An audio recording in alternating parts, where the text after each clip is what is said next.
The parking lot stretches before me like a chessboard of shadows, each yellow halogen lamp carving out uneven squares of dirty light. It's the kind of scene I've witnessed too many times, police tape fluttering like nervous birds, the forensic team's camera flashes mimicking lightning in a bottle. My shoes crunch on broken glass as I approach what everyone is calling the fourth scarf murder. Fourth. Numbers matter in cases like these. They turn isolated tragedies into patterns, and patterns are what I've spent a lifetime chasing. Marshal, Detective Patel nods as I duck under the tape. Didn't expect to see you out so late. Sleep and I had a falling out decades ago, I say, tugging my collar against the chill. What have we got? She gestures toward the body. A woman, mid-30s maybe, sprawled between two parked cars. The scene has that peculiar stillness that violent death always brings, like the air itself is holding its breath. Around her neck, a silk scarf is pulled tight, the ends arranged in that same deliberate bow I've seen in the crime scene photos of the other 3 victims. Same signature, I murmur. Same type of location, public but secluded. No cameras. And the same time frame, sometime between midnight and 2 a.m., Patel adds, her voice low enough that the uniformed officers milling about can't hear. The ME's preliminary puts TOD around 1:30. I scan the edges of the scene where bystanders gather like crows at the perimeter of light. That's when I see them. A woman in a dispatcher's uniform standing rigid as a sentinel, and beside her, a small boy with his hand clamped on her sleeve. The boy's lips are moving rapidly, his eyes downcast, focused on nothing. 1, 2, 3, 4, I can just make out as I draw closer. 5, 6, 7, 8. Linda, I say, recognizing the dispatcher who's helped me on countless cases over the years. Didn't expect to see you here. Linda Price looks up, her face drawn tight with fatigue. Ray, I got called in to cover an emergency shift. Couldn't find a sitter. She glances down at her son, who hasn't paused in his counting. This is Elliot. The boy doesn't look up or acknowledge his name. 17, 18, 19, 20. He's counting, I state the obvious, because I don't know what else to say. There's something unsettling about the precision of the child's whispers, the rhythm unbroken even as his mother shifts beside him. He's always counting, Linda says with the weariness of someone who's explained this 1,000 times. It's his thing since the accident. Doc calls it arithmomania. He can't stop. I crouch down, trying to meet the boy's downcast eyes. Hello, Elliot. I'm Ray. 43, 44, 45. His fingers twitch at his sides, keeping pace with the numbers. He's small for 10, pale as milk under the harsh parking lot lights. Dark circles shadow his eyes like bruises. He won't stop, Linda explains. Best not to interrupt him. He just starts over if he loses count, and then he gets upset. I straighten up, my knees popping like distant gunshots. Should he be here, at a crime scene? Linda's shoulders slump slightly. You think I want him here? The sitter canceled, my sister's out of town, and they called me in because Donovan's wife went into labor. I've got him facing away from... She gestures vaguely toward the body. He's not looking, and honestly, he's so deep in his numbers, I don't think he's even processing what's around him. I nod, though I'm not convinced. Kids absorb more than adults give them credit for. I've seen how trauma sneaks in through the cracks, taking root in places you'd never expect. The boy continues his methodical count, and there's something about his focus that reminds me of myself at a crime scene, the way I sift through details, looking for the ones that matter. I understand, I tell her, meaning it. Single parents do what they have to do. Has he been evaluated by every specialist in the tri-state area? She finishes for me. Yes, he's got what they call a savant syndrome with numbers since his head injury. Photographic memory for digits, obsessive counting. The works. I watch Elliot for a moment longer. His counting has reached the hundreds now, never faltering, never slowing. There's a notebook clutched in his free hand, its edges worn soft from handling. "What's in the book?" I ask. "Numbers," Linda says simply. "Times, dates, patterns. It's where he records everything." A uniformed officer calls for Patel, and she excuses herself, leaving me standing with Linda and her counting son at the edge of the crime scene. The night feels heavier suddenly, the air dense with unspoken questions. "You think they'll catch him this time?" Linda asks, nodding toward the body. "4 women now." "We'll catch him," I say with more confidence than I feel. After 3 bodies and no solid leads, the trail is growing colder by the day. Elliot's voice suddenly rises, just slightly, his rhythm unchanging but his words clearer. 2,841, 2,842. Linda and I both look down at him, surprised by the change in volume. His eyes are still fixed on the ground, but there's something different in his posture. A new tension. 2,845, 2,846, and then he stops. Completely. His lips part, and for the first time since I've approached, he looks up. Not at me, not at his mother, but toward the gathering of onlookers at the far side of the parking lot. 2,847, he whispers. Then, with a clarity that sends a chill crawling up my spine, "He's here. The man who tied the scarf." 2,847 seconds. He always comes back to watch. My hand instinctively moves toward the gun I no longer carry, a phantom reflex from my police days. Linda grips her son's shoulders. "Elliot, honey, what are you saying?" But the boy has already returned to his counting, starting over from 1 as if nothing happened.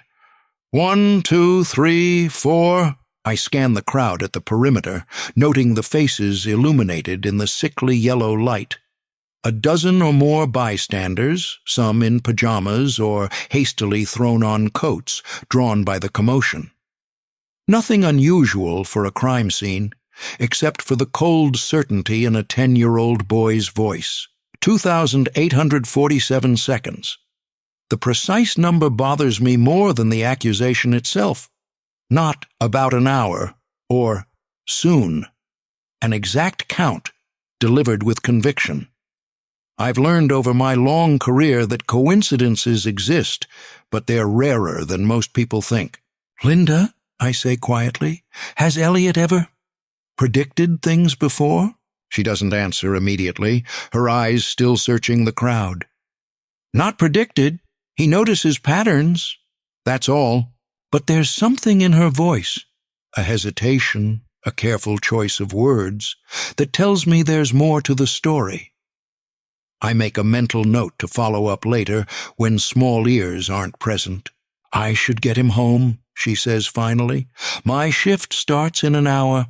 I nod, but my attention has shifted to the perimeter of onlookers, studying each face with new interest. A young couple holding hands, an elderly man with a dog, a middle-aged woman clutching her robe closed, a well-dressed man taking notes, a reporter, probably. Ordinary people drawn to extraordinary tragedy, or so they all appear. I've built a career on reading people, but as I watch Elliot resume his counting, steady, unfaltering, I wonder what patterns he sees that I'm missing. What connections his unique mind is making that the rest of us can't. 2,847 seconds. The number settles in my mind like a stone in still water, sending ripples of unease through my practiced detachment. The 911 dispatch center hums with the white noise of crisis management. Phones ringing at precise intervals, dispatchers speaking in that particular cadence they all seem to develop, halfway between a lullaby and a military command.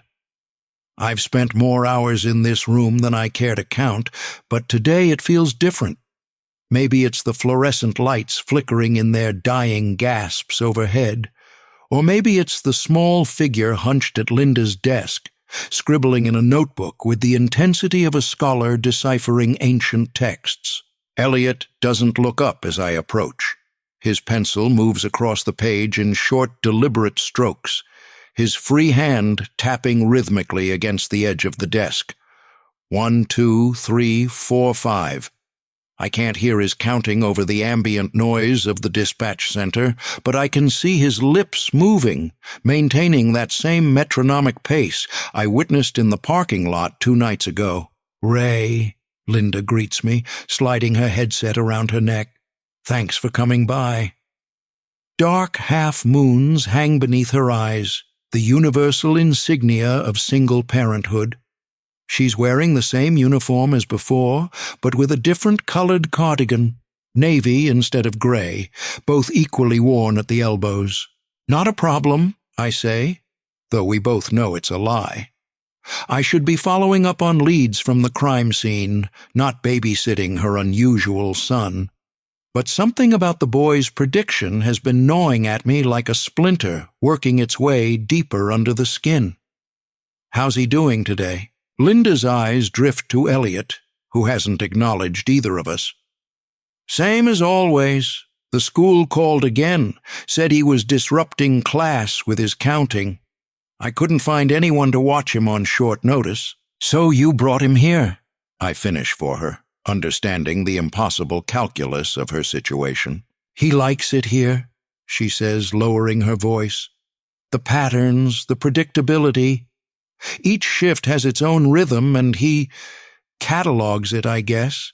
I step closer to the boy's makeshift workstation. From this angle, I can see his notebook is filled with columns of numbers, each page meticulously dated and time-stamped. Today's page already contains dozens of entries. "What exactly is he recording?" I ask. "Everything," Linda says with a sigh that carries the weight of years. "The time between calls, how long each dispatcher speaks, how many rings before someone answers. He started doing this after the accident, when I had to bring him to work with me. I think back to the first time I met Linda Price, 8 years ago during the Westfield kidnapping case. I was still on the force then, chasing a ghost who'd taken 3 children in as many months. The third call came through Linda's line, and she kept the panicked mother talking long enough to get details no one else had managed to extract. Those details led us to an abandoned property in the foothills. We found the children alive, huddled together in a root cellar.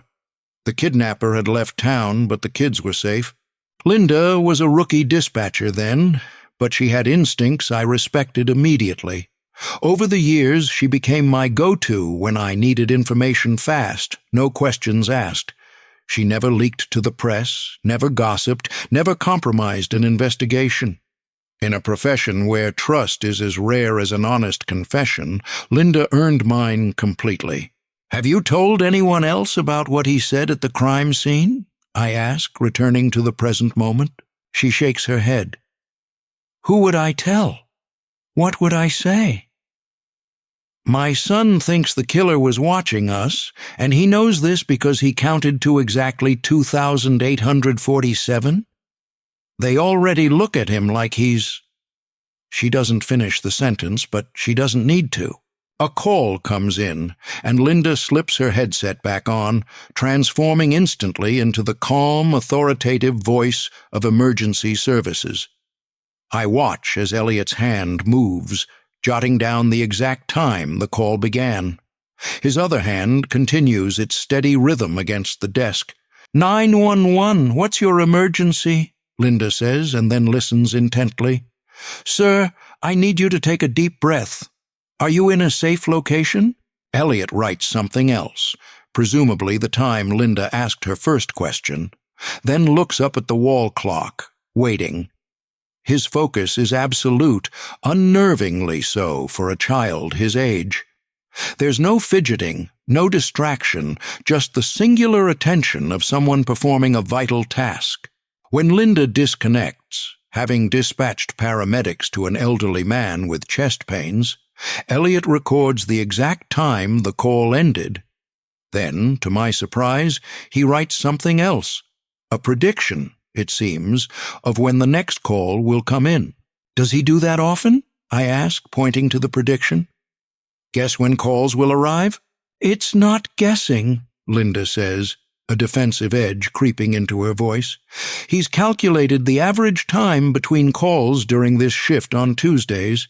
He's usually right, within a minute or two. As if on cue, the phone rings. I check my watch, then look at Elliot's notation. 12 seconds off. Close enough to be unsettling. Has he always been good with numbers? I ask, taking a seat beside the boy's workstation. No, Linda says. It started after the accident. He fell off the jungle gym at school when he was 6, hit his head hard enough to fracture his skull. When he woke up in the hospital, he was different. The doctors call it acquired savant syndrome. It's rare, but documented. I've heard of such cases, ordinary people who suffer brain injuries and suddenly display extraordinary abilities, musicians who've never played a note, artists who couldn't draw a straight line before their accidents. But Elliot's particular talent seems more abstract, more predictive. Elliot, I say gently, trying to engage him directly, I'm interested in your numbers. Can you tell me about them? For a moment, I think he's going to ignore me completely, but then he stops writing and looks up. His eyes are dark and serious, like those of a much older person. Every call has a signature, he says, his voice soft but clear. A temporal fingerprint. Domestic violence calls last 4.7 minutes on average. Heart attacks are 3.2 minutes. Car accidents vary based on severity, but cluster around 5.1 minutes. I blink, taken aback by both his vocabulary and the precision of his statistics. And you figured this out by listening to your mom's calls? I've documented 1,043 emergency calls since I started recording, he says, tapping his notebook. The patterns are consistent. And what about the man at the crime scene? I ask, leaning in slightly. The one you said would appear after 2,847 seconds? Elliot's hand freezes mid-tap. He's always there. At all 4 scenes, always 2,847 seconds after discovery. My pulse quickens. You've been to the other crime scenes? Mom's scanner, he explains, glancing at Linda, who looks away guiltily. I listen. I count. And this man, I press, can you describe him? Neat, Elliot says after a moment's consideration. His hands are always clean. It's such a specific detail that I feel a chill crawl up my spine. Not tall or short, or any of the usual descriptors a child might use. His hands are always clean, as if Elliot had been close enough to notice. Ray, Linda interrupts, her tone warning me to tread carefully. He doesn't really see these things. He just picks up on patterns. But I'm not so sure. There's something in the boy's unwavering gaze that suggests more than pattern recognition. Something that reminds me of witnesses I've interviewed who saw things they weren't supposed to see. Your pulse is elevated, Elliot says suddenly, his eyes fixed on my wrist where my sleeve has ridden up. 78 beats per minute. It was 64 when you arrived.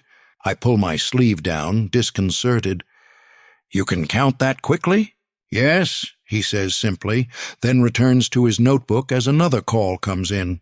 I watch him work, a strange unease settling in my gut.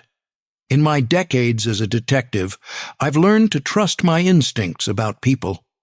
Right now, those instincts are sending mixed signals about Elliot Price. Part of me sees a troubled child coping with trauma through numbers and routines. But another part, the part that solved cases others couldn't, wonders if this boy might be the key to catching a killer no one else can track. Linda finishes her call and turns to me, reading the questions on my face. He's just a kid, Ray. A kid with a unique way of seeing the world. A kid who might have seen something important, I counter softly. She shakes her head, but I notice she doesn't quite meet my eyes. Don't go down this road, please. But it's too late. I'm already mapping the route in my mind, calculating the risks and possibilities, because if Elliot Price really can predict when a killer will return to the scene of his crime, then everything I thought I knew about this case has just changed.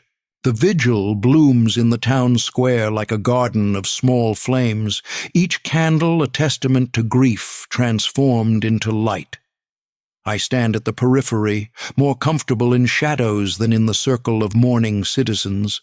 They've gathered for Melissa Harper, the fourth victim, her photo enlarged and mounted on foam board, her smile now a totem of collective loss. The mayor speaks platitudes about community and vigilance, words that evaporate into the night air like steam. I've attended too many of these ceremonies to believe in their power to heal or protect, but I keep coming back, watching the faces in the crowd, because killers often return to these public expressions of pain. They come to witness the suffering they've created, to collect it like a souvenir. The crowd sways slightly in the evening breeze, a collective organism bound by shock and fear. Women clutch their scarves with new awareness, men scan the shadows with performative vigilance. I recognize several officers in plain clothes, their posture too rigid to pass as civilians. Detective Patel stands near the victim's family, her dark eyes systematically scanning the gathering. Across the square, I spot Linda Price, her dispatcher's uniform exchanged for a somber sweater. Beside her, Elliot remains tethered to her side, his lips moving in that ceaseless count. Even in this sea of emotion, he maintains his numerical rhythm, as if the very fabric of his reality depends on it. I should be at my desk, reviewing case files, not standing in the cold, watching people cry over flameless candles. But Elliot's words from the parking lot have burrowed into my mind like a parasite. 2,847 seconds. He always comes back to watch. Professional instinct tells me to dismiss the boy's statement as coincidence or confusion, but 40 years in this business has taught me that sometimes the most unlikely witnesses see what everyone else misses. Still, a child with a head injury and an obsessive counting habit isn't exactly star witness material. The rational part of my brain, the part that solved dozens of homicides through methodical investigation rather than mystical insights, rejects the idea that Elliot could actually know anything about the killer's patterns. I'm so lost in thought that I don't notice the boy has detached from his mother until he's standing directly in front of me, his notebook clutched against his chest like armor. 36, 37, 38, he murmurs, his eyes fixed somewhere around my collar. Hello, Elliot, I say, unsure if I should interrupt his counting. Where's your mom? He doesn't answer my question, continuing his whispered tally. Then, without warning, he stops and looks directly at me, a rare moment of eye contact that feels as startling as a shout in a library. 2,847, he says, his voice suddenly clear. He's here. A chill that has nothing to do with the evening air creeps up my neck. Who's here, Elliot? Instead of answering, he pivots with mechanical precision and points toward the edge of the crowd. Him, the man with the notebook, the one whose hands are always clean. I follow his gesture to a well-dressed man in his mid-40s, moving purposefully through the crowd. He carries a small notepad and pen, occasionally stopping to jot something down or speak briefly with mourners. His appearance is immaculate. Pressed slacks, polished shoes, and a tailored overcoat that speaks of careful attention to detail. That's Frank Devereaux, I say, recognizing the byline photo from the Riverdale Gazette. He's a journalist, Elliot. He's covering the vigil for the newspaper. 2,847 seconds, Elliot insists, his voice taking on an urgent quality. Just like all the others, I sigh, placing a gentle hand on the boy's shoulder. Reporters show up at crime scenes and vigils, Elliot. It's their job. It doesn't mean, check your watch, He interrupts, a demand so unexpected from his usually passive demeanor that I automatically glance at my wrist. What am I checking for? When did they find her? Exactly. Elliot's fingers tap against his notebook, a rapid sequence I can't follow. Around 10:30 yesterday morning, I say, recalling the report. 10:27 and 14 seconds. Elliot corrects me with unsettling precision. I heard it on Mom's scanner, and he arrived at 12:14 and 21 seconds. He points again at Devereaux, who's now speaking with the victim's sister, his expression a practiced mask of journalistic sympathy. I do the mental math, roughly an hour and 47 minutes between discovery and Devereaux's arrival. Close to 2,847 seconds, but that could easily be coincidence. Reporters monitor police scanners, too. Elliot, I understand you see patterns, but not just her. He cuts me off again, flipping open his notebook with quick, precise movements. All of them. He shows me a page filled with dates, times, and calculations. Each entry corresponds to one of the 4 scarf murders, the time of discovery, followed by what appears to be the time of Devereaux's arrival at each scene. The difference in each case is exactly 2,847 seconds. How do you know when he arrived at the other scenes? I ask, my skepticism wavering in the face of such precise documentation. I was there, Elliot says simply, with Mom. She gets called in for major incidents. I count while I wait. And you're certain it was Devereaux each time? You recognized him? Elliot nods once, definitively. Same clothes, different colors, but same style. Same notebook, same pen, black ink, fine point, same way of holding it. 3 fingers, not 4. He demonstrates the grip with his own pen. Same clean hands.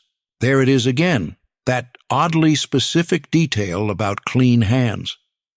I look over at Devereaux, who's now interviewing the mayor. His movements are efficient, economical. He doesn't fidget or touch his face like most people do, and from here I can see that his hands do indeed look meticulously clean, his nails perfectly trimmed.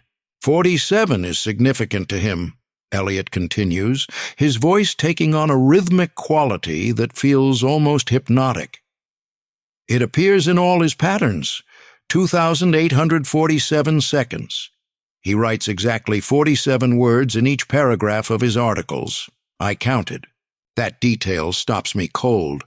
You read his articles? All of them, since the first murder.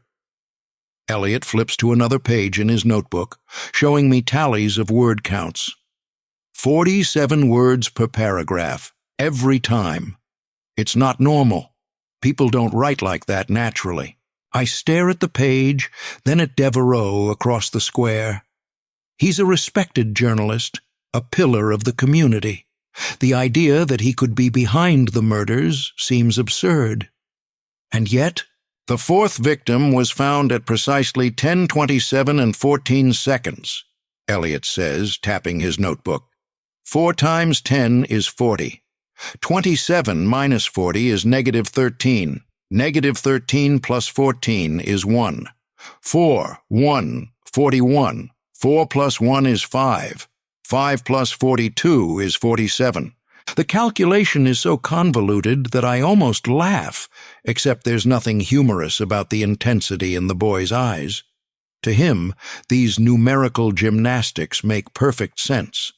They reveal a pattern that's invisible to everyone else. Elliot, I say gently, not everything is connected through numbers. Everything is numbers, he responds without hesitation. Time is numbers, music is numbers, words are numbers, death is numbers. He looks directly at Devereaux again. His numbers always lead to 47, and 47 always leads to death. A chill runs through me that has nothing to do with the evening air. I've interviewed enough killers to know that many operate according to private logics, systems of meaning that make sense only to them. Could Elliot be picking up on such a system? I watch Devereaux move through the crowd with practiced ease, stopping to speak with Detective Patel. His demeanor is professional, appropriately somber. Nothing about him screams killer. But then, the most dangerous predators rarely do. "Does your mother know about your theory?" I ask Elliot. He shakes his head. "She doesn't believe me. She thinks it's just my counting." I place a hand on his shoulder, feeling the slight tremor that runs through him. The physical manifestation of his perpetual counting, perhaps. "I need you to go back to your mom now, Elliot." "Can you do that?" He nods once, sharply, then turns and walks back toward Linda with the same measured pace, his lips already resuming their silent count. I remain in place, my eyes following Devereaux as he navigates the crowd.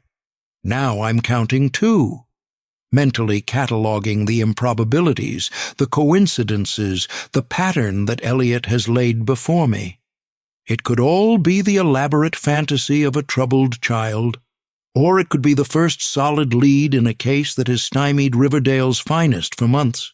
Frank Devereaux closes his notebook with a precise snap and tucks his pen into his breast pocket. As if sensing my scrutiny, he turns slightly, and our eyes meet across the sea of candles. He nods professionally, the gesture of one public servant acknowledging another. I return the nod, keeping my expression neutral. But inside, something has shifted.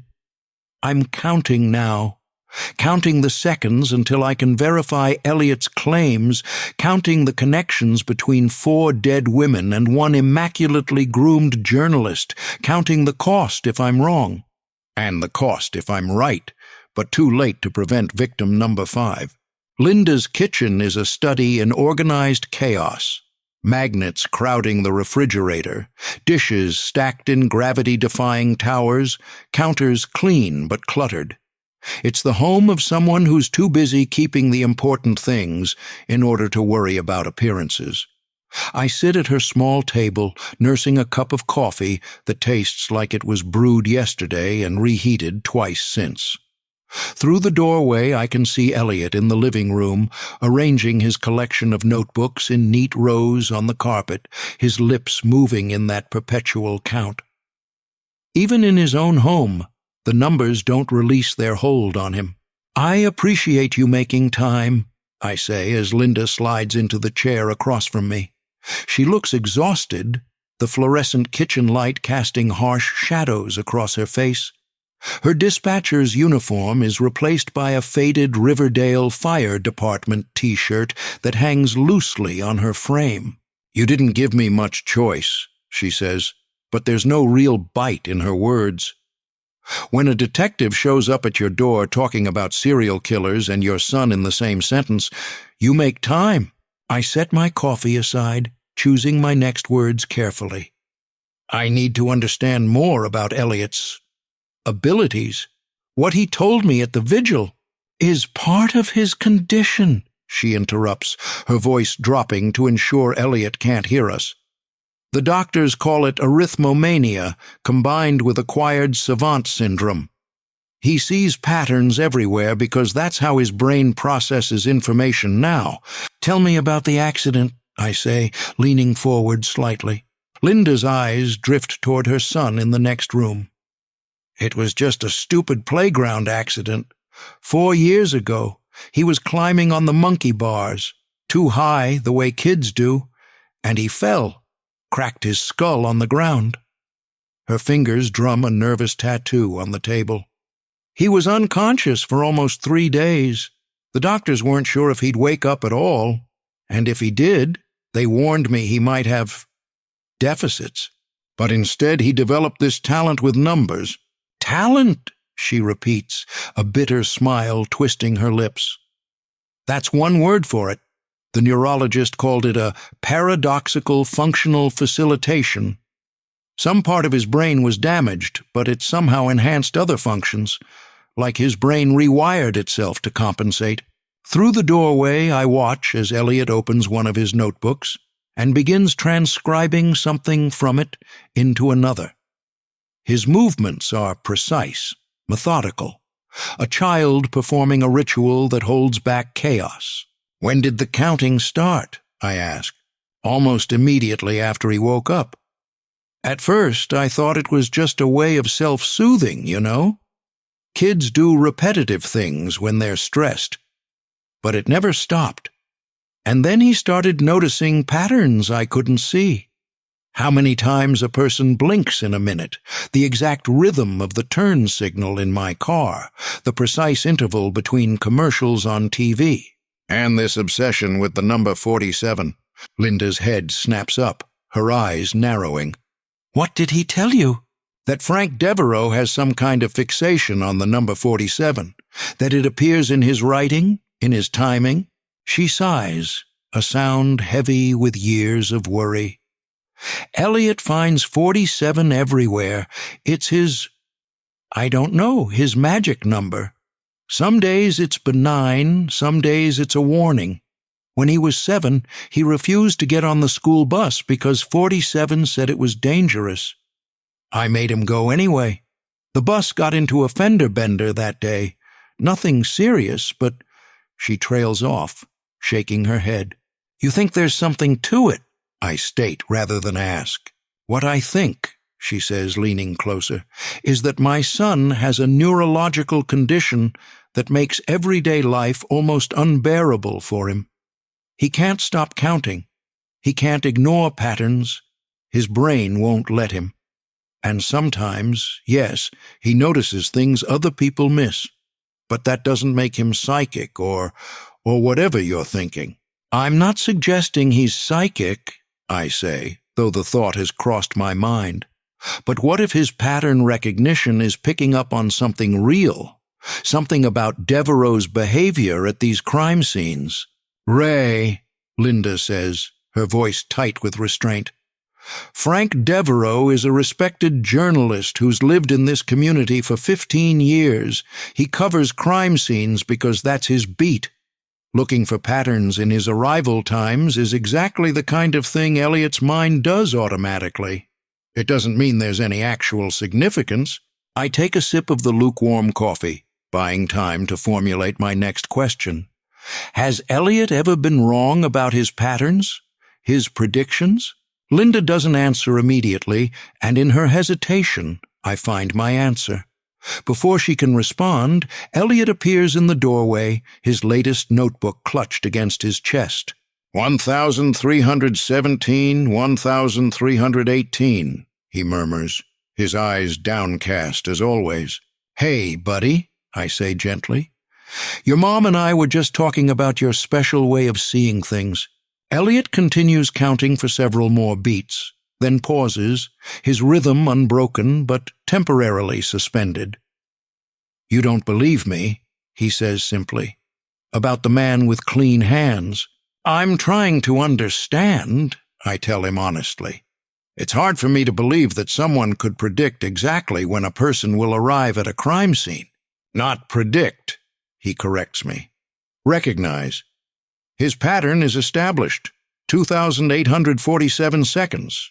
Always, because 47 matters to him." Linda watches our exchange with visible discomfort, her hands wrapped tightly around her own coffee mug as if anchoring herself. "Why does 47 matter to him, Elliot?" I ask.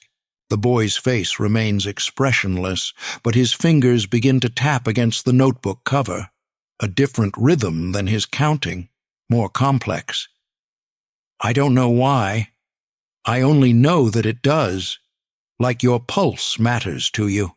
"My pulse? 72 beats per minute right now. It was 68 when you arrived. It speeds up when you look at me or when we talk about the man with clean hands." I feel a chill spread across my shoulders. There's no way he could know my exact heart rate without touching me, without instruments. Yet the certainty in his voice makes me place 2 fingers against my wrist. I count. And sure enough, the rhythm matches his assessment precisely. "How did you—" "I can see it," he says, as if explaining something obvious. "In your neck, in your temple. I can count it from across the room." Linda clears her throat. Elliot has always been able to do that. The doctors think it's related to his pattern recognition.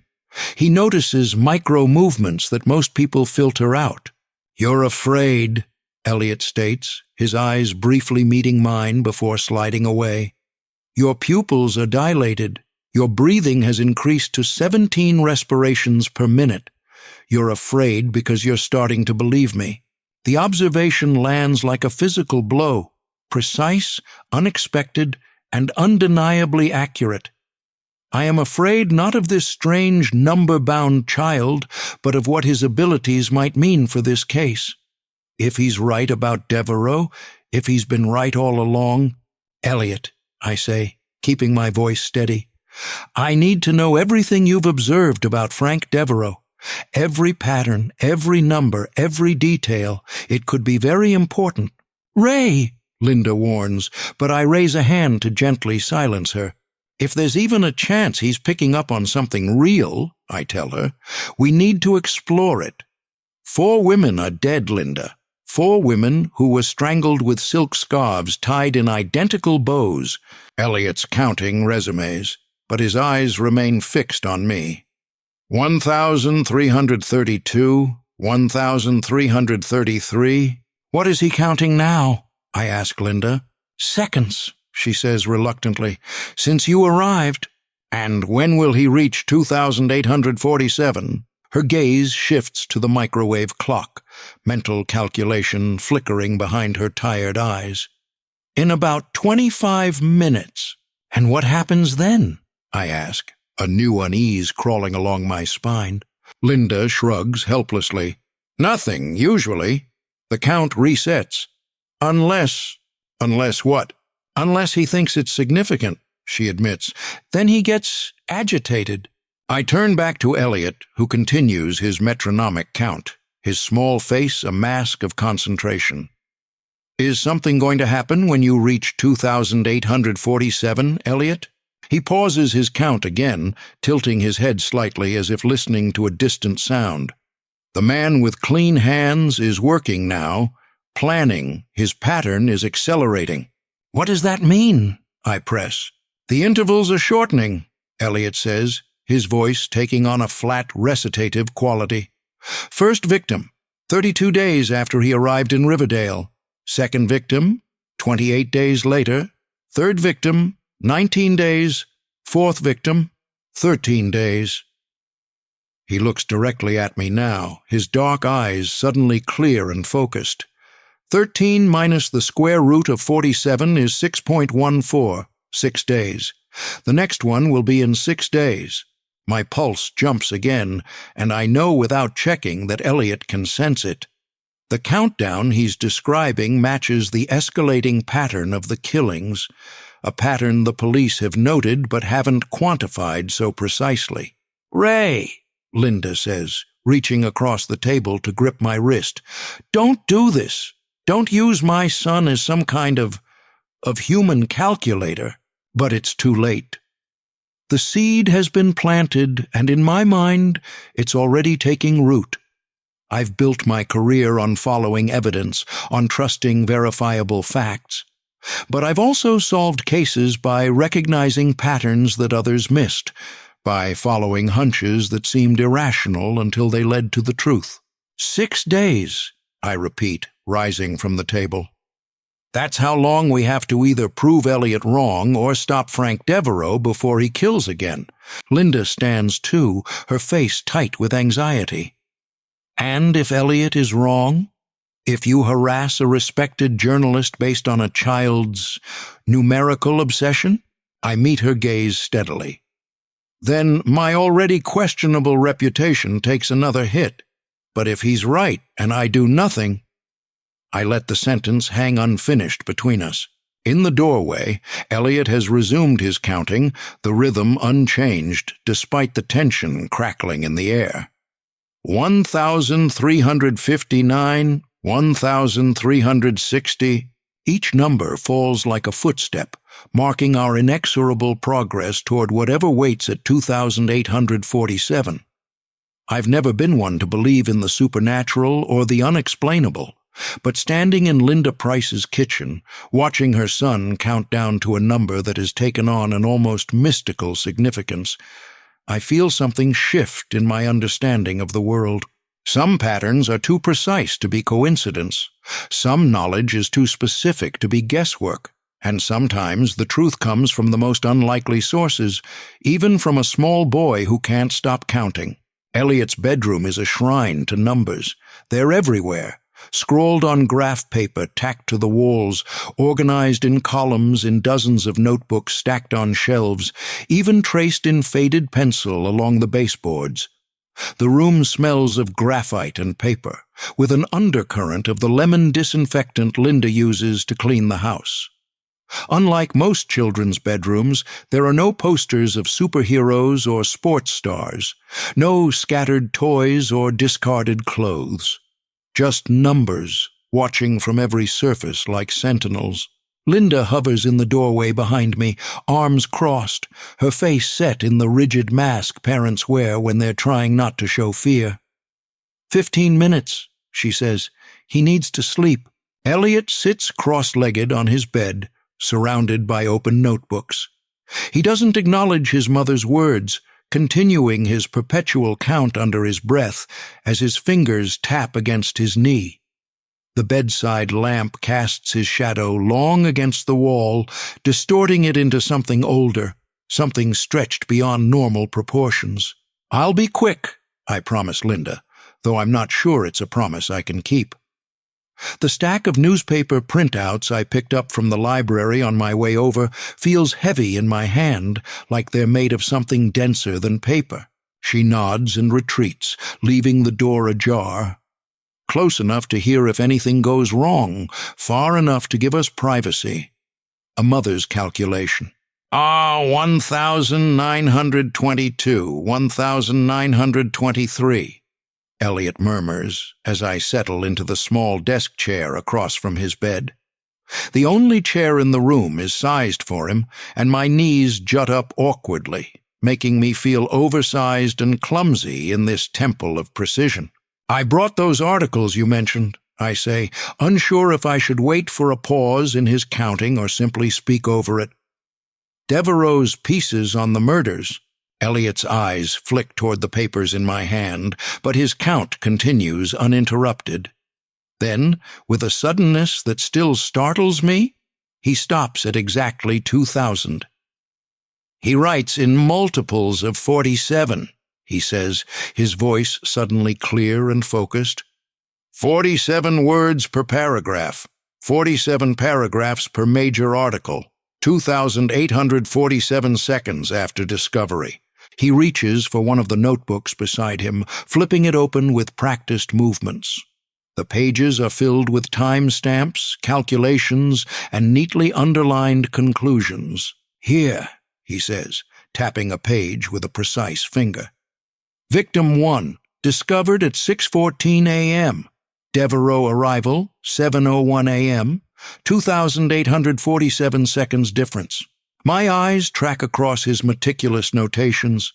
Each murder is documented with exact timestamps, weather conditions, responding officers, and most disturbingly, the precise moment Frank Devereaux appeared at each scene.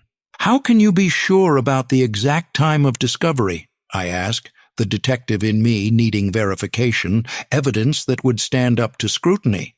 "Police scanner," Elliot replies simply. "I record all transmissions." He reaches under his bed and pulls out a small digital recorder. "Mom doesn't know," he adds, the closest thing to a normal 10-year-old's conspiratorial whisper I've heard from him. "And you're certain it was Devereaux at each scene? You recognized him?" "Yes." Elliot flips to another page, where he's drawn a crude but recognizable sketch of the journalist. Next to it are notes. Black coat, Victim 1, navy coat, Victim 2, gray coat, Victim 3, black coat again, Victim 4. Same notebook, brown leather, gold corners, same pen, Mont Blanc, black ink, fine tip, same way of standing, weight on right leg, left hand in pocket, right hand writing. The level of detail is unnerving. Most adults wouldn't notice these consistencies, let alone document them with such precision. He interviews the same people each time, Elliot continues, turning to yet another page. First, the lead detective, then the first responding officer, then the person who found the body. Always in that order, always asking 47 questions total. I spread Devereaux's articles on the bed between us. Show me the word pattern you mentioned. Elliot picks up the most recent piece, about Melissa Harper's murder. His finger moves down the page, stopping at each paragraph. 47 words. 47. 47, he says, counting through the entire article. Never 46. Never 48. My hands feel numb as I count for myself, picking paragraphs at random. Each one contains exactly 47 words. It's the kind of pattern that would be nearly impossible to maintain naturally while writing coherent prose. It would require deliberate, obsessive attention. What else? I ask, my throat suddenly dry. Elliot pulls another notebook from the stack. He knows things he shouldn't know. What kinds of things? Details not released to the public. Elliot's finger tracks down a list he's compiled. Victim 1. Article mentioned her earring was missing. Police never released that. Victim 2. Article described the scarf as double-knotted before being tied in a bow. Police never specified the double knot. Victim 3. Article mentioned she had a half-finished cup of tea beside her bed. That detail wasn't in any police statement. My skin prickles as I flip through the articles, finding each detail exactly as Elliot described. I've been in this business long enough to know that reporters sometimes get inside information from sources, a chatty officer, a loose-lipped medical examiner. But this level of specific detail, consistently across all 4 murders, without an official leak being identified. There's more, Elliot says, his voice dropping slightly. He opens what appears to be his oldest notebook, the cover worn soft from handling. I saw him once, at the police station, before the second murder. I look up sharply. At the station? Was he there covering a story? Elliot shakes his head. Mom had to work overtime. I was waiting in the dispatch room. He came in to use the bathroom, but he stopped at the map first. The map? The big map on the wall, with all the pins showing crime locations. Elliot's fingers begin their tapping again, but his eyes remain focused. He stood there for exactly 847 seconds. I counted. Then he touched the spot where the second victim was found 3 days later. A cold weight settles in my stomach. Did anyone else see this? No, the desk sergeant was on a call. Mom was in the break room. I was supposed to be doing homework, but I was counting the ceiling tiles instead. I checked the dates in his notebook against the second murder. He's right. Exactly 3 days between Devereaux's visit to the station and the discovery of victim number 2. Elliot, I say carefully, this is very important. Did you tell anyone about seeing Devereaux at the map? I told Mom. She said he was probably researching a story. His voice remains flat, but his fingers tap faster. She doesn't believe me about the patterns. I spread the articles out again, this time looking more carefully at the structure, the word choices, the subtle messages between the lines.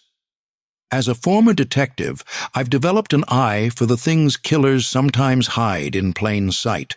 The signatures, the boasts, the hidden communications with authorities or the public. And there it is, in the conclusion of the most recent article. The ritual of violence continues unabated, while those charged with our protection stand baffled at the precision of a mind operating beyond ordinary constraints. Exactly 47 words, a taunt hidden as journalism. He's telling us, I mutter, half to myself.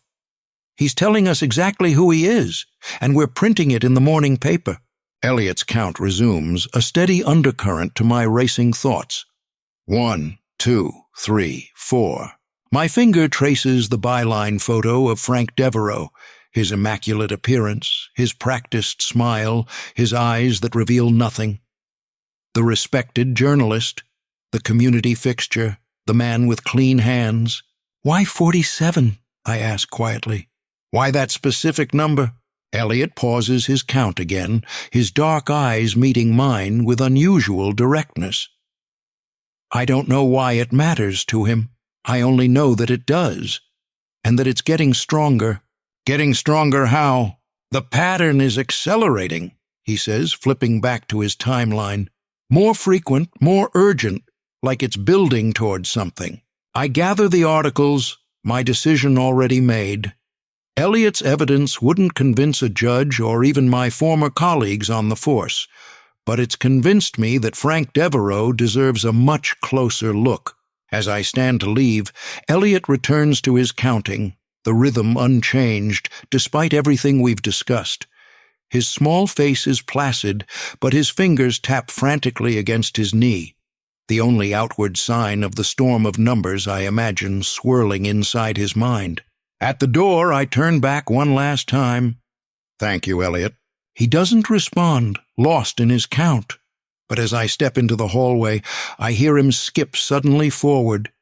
2,847. A warning? A prediction? I'm not sure. But the number follows me down the hall like a shadow I can't shake. The dispatch center is quieter in the morning, the overnight emergencies settled, the day's crises not yet begun. I arrive just after 7, sleep a distant memory I left somewhere around 3 a.m. after poring over Devereaux's articles until the words blurred together. The fluorescent lights flicker overhead, casting everything in a sickly pallor that makes even the living look half dead. Linda glances up as I enter, the dark circles under her eyes, suggesting she hasn't slept much either. "You look like hell," she says by way of greeting, sliding her headset around her neck. "Pot? Kettle?" I reply, setting a cardboard tray with 2 coffees on her desk. Peace offerings for what I'm about to ask. Rough night? School called again this morning. Elliot had an episode in math class yesterday. The teacher asked him to stop counting aloud, and he... She trails off, glancing toward the corner of the room where Elliot sits cross-legged on the floor, his back against the wall, notebook open on his lap. He couldn't stop. He got louder instead. They sent him home. I follow her gaze. Elliot's lips move in that familiar rhythm, his eyes fixed on the large wall map of Riverdale, the same map he mentioned in our conversation last night. Red pins mark the locations of major crimes, including the 4 Scarf murders. "I was hoping to talk to him again," I say, keeping my voice low. "About Devereaux." Linda's shoulders tense. "Ray, I've been thinking about that. I don't think it's healthy for him to be pulled into this obsession. His therapist says we should be redirecting his fixations, not encouraging them." "I understand," I say, though part of me doesn't. If Elliot's fixation could prevent another murder, isn't that worth exploring? But something he said last night about seeing Devereaux here at the dispatch center, I need to verify it. Verify it how? Call records, anonymous tips, anything unusual around the times of the murders. Linda shakes her head. "You know I can't give you access to those records. Not without a warrant or official request from the department. I'm not asking for copies. Just let me look. Unofficial." I hold her gaze, trying to convey the urgency I feel without alarming her further. 4 women are dead, Linda. If there's even a chance. She stares at me for a long moment, then sighs. 20 minutes. That's all I can give you. Davidson comes in at 8, and he's by the book. Thank you. I squeeze her shoulder gently, then move toward Elliot, approaching slowly to avoid startling him. His counting doesn't falter as I crouch beside him. 612, 613. His finger traces invisible lines between the pins on the map, connecting them in some pattern only he can see. "Elliot," I say quietly, I'd like to ask you more about the time you saw Mr. Devereaux here. He continues counting for several more seconds, then stops abruptly at 647. The coincidence of the number makes my skin prickle. He stood here, Elliot says, pointing to a spot directly in front of the map. For 847 seconds. Not 2,847. 847. I blink, caught by the discrepancy. That's different from his pattern at the crime scenes. Different location, different number, Elliot explains, as if it should be obvious. 847 is 47 squared, divided by 2.6. He doesn't explain where the 2.6 comes from, and I don't ask. What was he doing while he stood here? Counting, like me. Elliot's eyes remained fixed on the map. His lips were moving, and his right index finger was tapping against his leg. 1, 2, 3, 4, 5, 6, 7. He demonstrates the rhythm. Over and over. Then he touched the pin where the second victim was found. A chill crawls up my spine. Did he say anything? He made a phone call. I heard him say, "The package will be delivered at the specified coordinates." Then he saw me watching and put his phone away. This is new information, details Elliot hadn't shared last night. Did you tell your mom about the phone call? Elliot shakes his head. She doesn't listen about the numbers. She thinks it's just my condition.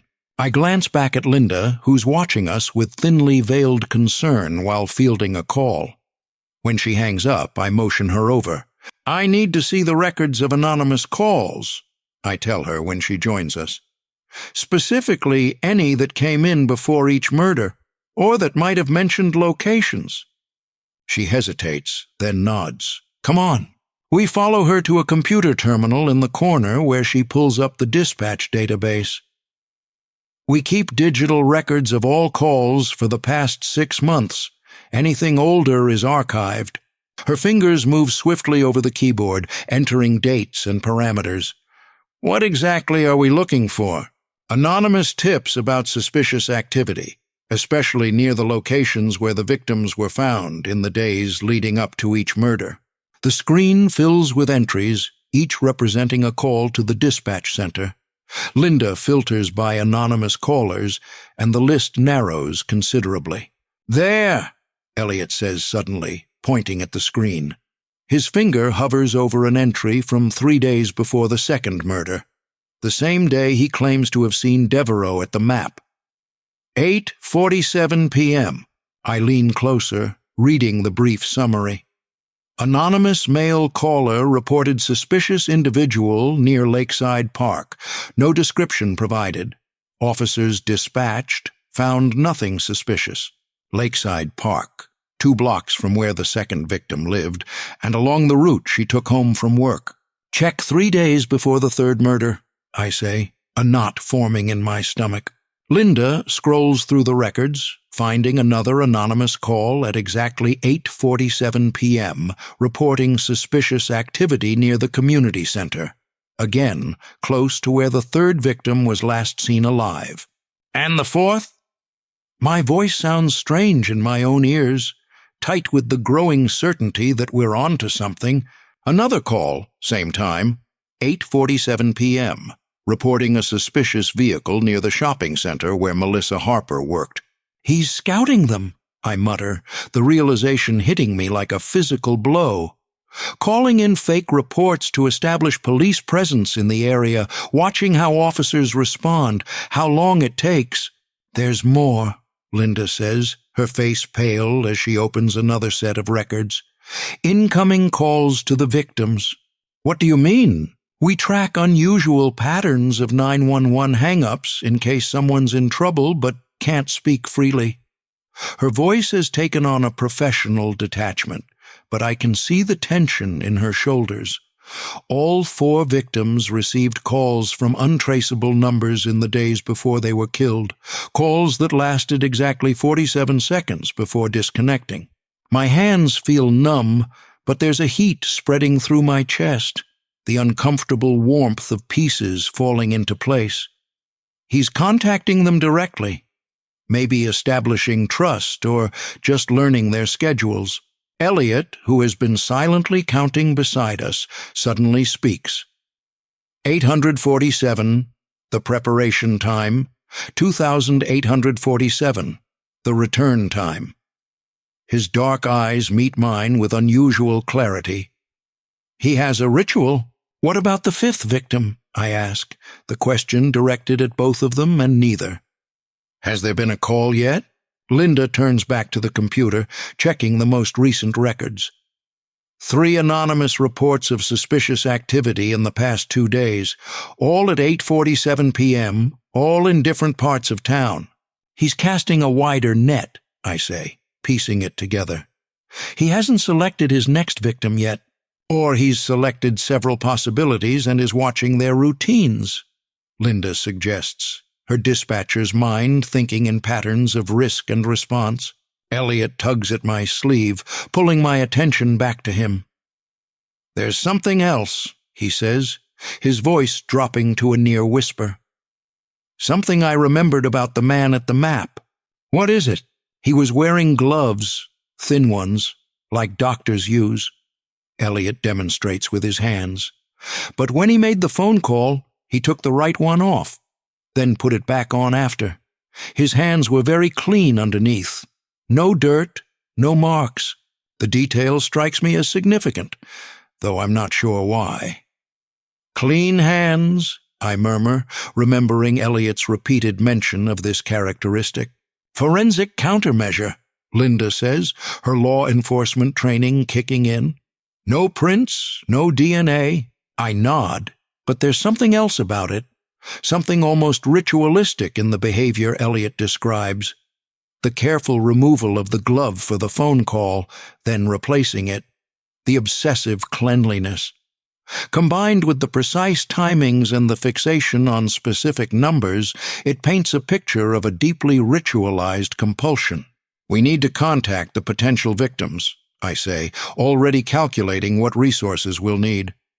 Find out who received 47-second calls in the last 2 days. Linda shakes her head. We can't track that without a warrant, Ray. Not without evidence stronger than numerical coincidences. She's right, of course. What we have wouldn't convince a judge, wouldn't even get us in the door with the current investigation team.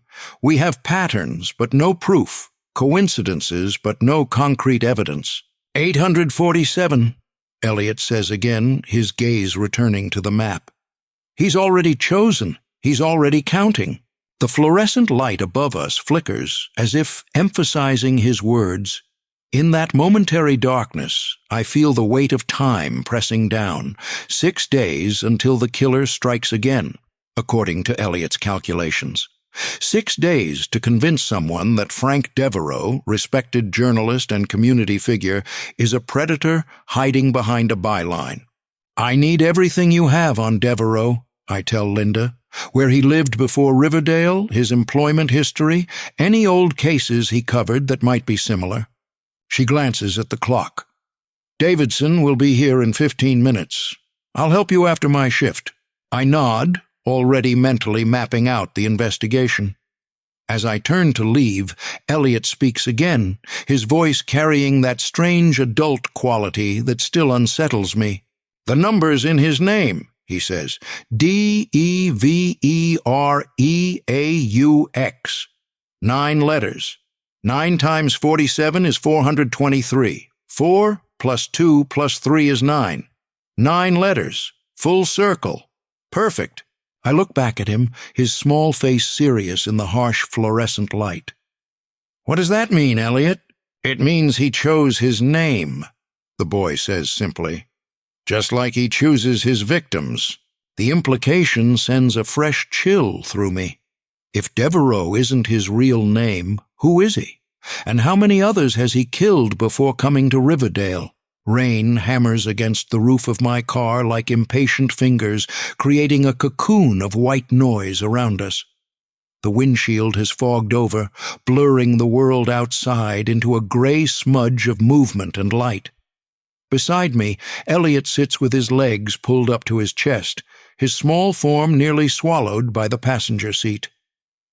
Linda agreed to let him come with me only after I promised to have him back before dinner, a reluctant concession to her son's growing involvement in a case she'd rather keep him away from. Water streams down the glass in crooked rivers, and Elliot traces their paths with his finger, counting each droplet as it joins the flow. 117, 118, he murmurs, his breath creating a small circle of fog on the window. I shuffle through the case notes spread across the steering wheel and dashboard. Crime scene photos carefully angled away from Elliot, timeline printouts, call logs Linda quietly copied for me after her shift. 3 days have passed since our discovery at the dispatch center, and we're running out of time. If Elliot's prediction is right, we have less than 72 hours before Devereaux kills again. Elliot, I say, breaking into his count, I need your help with these dates. He continues counting for several more beats, then stops at 147. The nearness to his significant number doesn't escape me.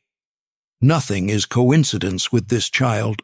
The intervals are decreasing, he states, turning from the window to examine the timeline I've constructed. First to second, 21 days. Second to third, 14 days. Third to fourth, 7 days. Halving each time, I note, though I'd already worked that out. Which means the next one would be in 3.5 days from the last. No. Elliot's voice is firm, his small finger tapping the page. Not halving. Dividing by 1.5, 21 divided by 1.5 is 14. 14 divided by 1.5 is 9.3. But 7 is closest to the Fibonacci adjustment. I blink at him, lost in his mathematical labyrinth. The what? Fibonacci sequence modified by the divine proportion, he says impatiently, as if explaining something obvious. 21, 13, 8, 5, 3, 2, 1. He flips to a blank page in his notebook and begins writing equations, his pencil moving with practiced precision despite the car's gentle rocking in the gusting wind. The pattern is accelerating along a modified Fibonacci descent, he explains, though his explanation only deepens my confusion. First interval 21 days, fourth interval should be 3 days. But there's a correction factor for the number 47, which means, I prompt, trying to follow his logic. Next murder is tomorrow night, 10:47 p.m. The certainty in his voice sends a chill down my spine that has nothing to do with the rain-cooled air in the car. Tomorrow? You're sure? He nods once, sharply. Victim 4 was found 6 days ago at 10:27 a.m. 6 days plus 12 hours plus 20 minutes equals modified Fibonacci interval with 47 correction. I stare at his calculations, the neatly printed numbers and symbols forming a language I can only partially comprehend. His confidence is absolute, and despite the seemingly arbitrary jumps in his logic, I've learned not to dismiss Elliot's conclusions. We need to warn the police, I say, reaching for my phone. If you're right about the timing, they need to have extra patrols out tomorrow night. They won't believe you, Elliot says, returning to his counting of raindrops. 73, 74. He's right, of course.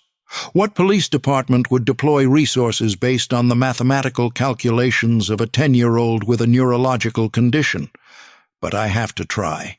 I dial Detective Patel's number, putting the phone on speaker so I can continue reviewing the notes. She answers on the 4th ring, her voice clipped and professional.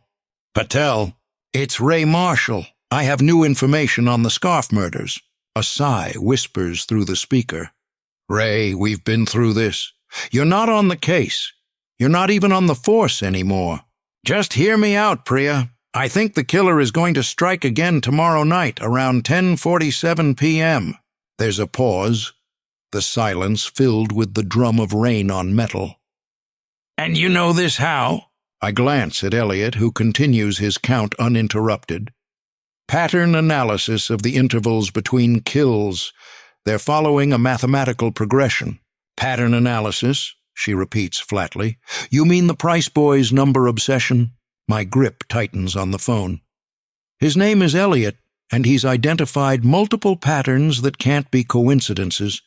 The timing between murders, the killer's movements at crime scenes, anonymous calls made at specific times. Ray, she interrupts, her voice softer now, which somehow makes it worse.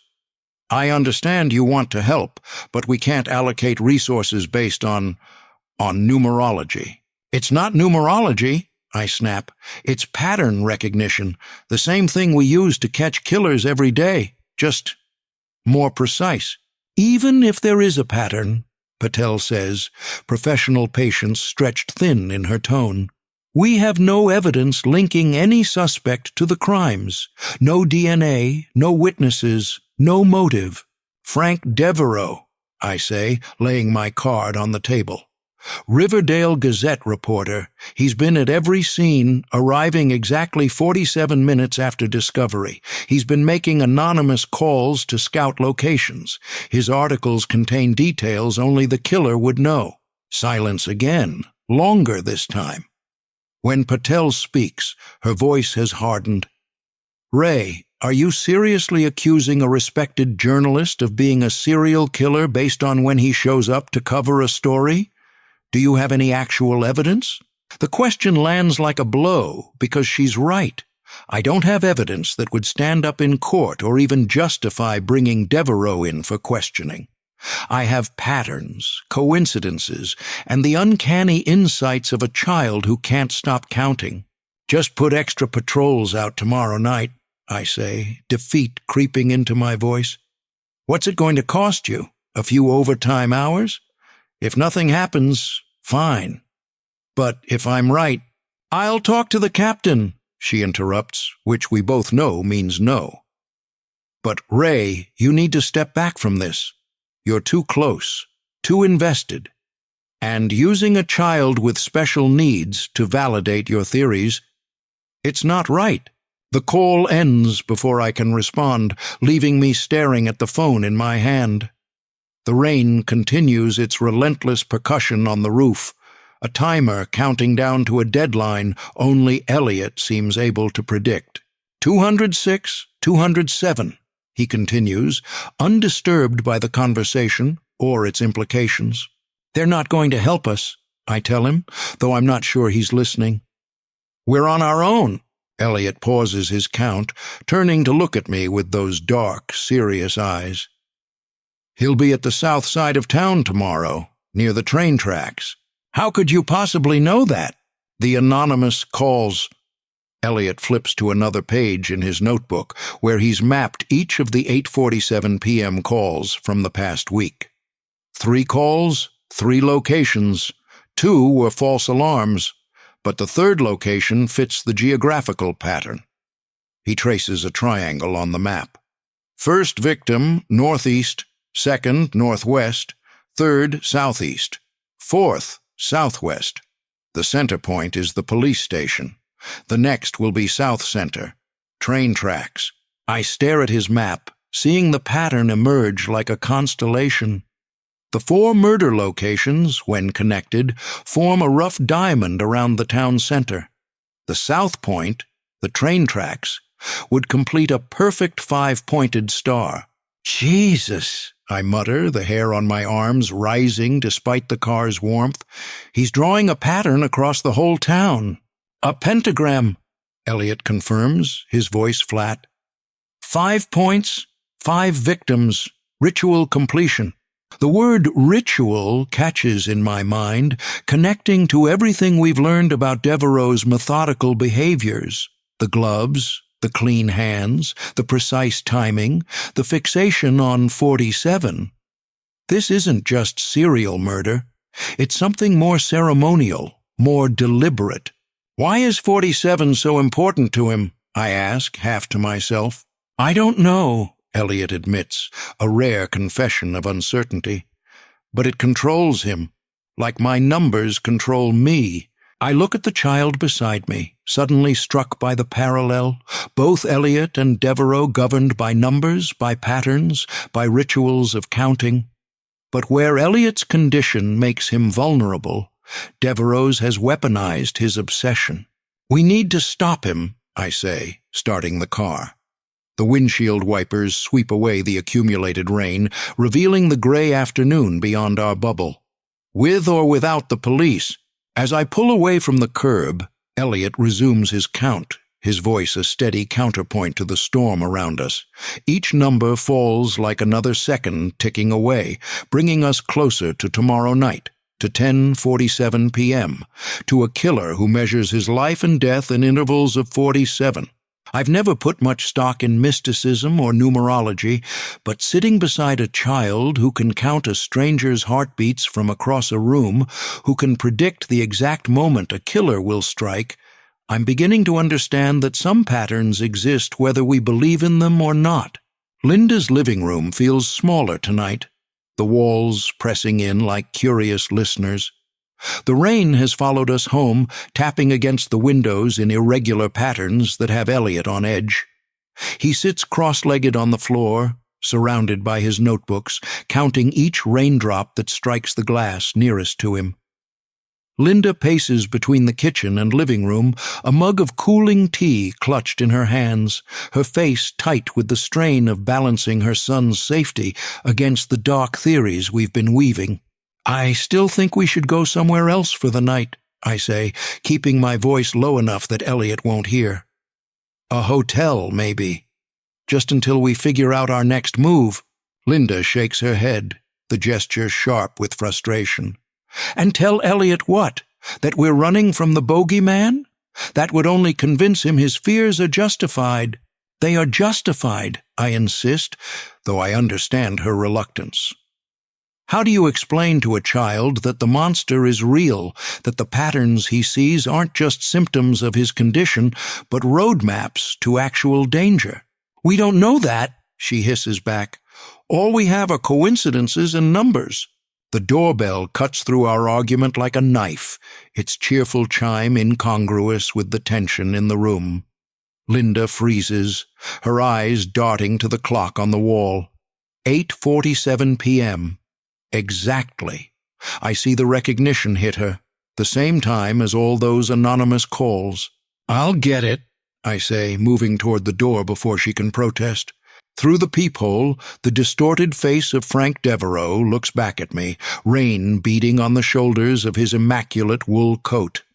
My hand instinctively reaches for a weapon I no longer carry. "Who is it?" Linda asks, coming up behind me. "Devereux," I reply, my voice barely above a whisper. Her face pales. "What's he doing here?" I shake my head, mind racing through possibilities, none of them good. "Stay with Elliot. Keep him in the living room." Before she can respond, I open the door, positioning myself squarely in the frame, blocking entry. Up close, Devereux is exactly as Elliot described him. Meticulously groomed, not a hair out of place despite the rain, his posture perfect, his expression professionally pleasant. "Mr. Marshall," he says, mild surprise in his tone. "I didn't expect to find you here. I could say the same about you," I reply, not bothering to hide my suspicion. "What brings you to the Price residence at this hour?"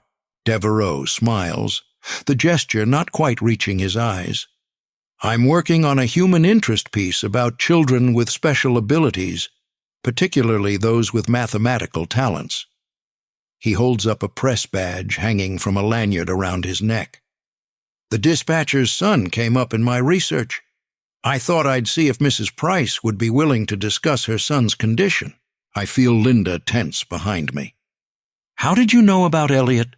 she asks, her voice steady but tight. "Small town," Devereux says with a shrug that's too practiced to be casual.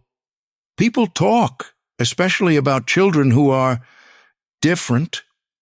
He peers past us into the house. "Is this a bad time? I can come back if—" "No," Linda interrupts, surprising me. "No, come in. I'd like to hear more about this article." I shoot her a warning glance, but she gives a tiny shake of her head. I understand her logic. Better to keep Devereux where we can see him, to learn what he knows, what he wants. Still, every instinct screams against letting this man cross the threshold.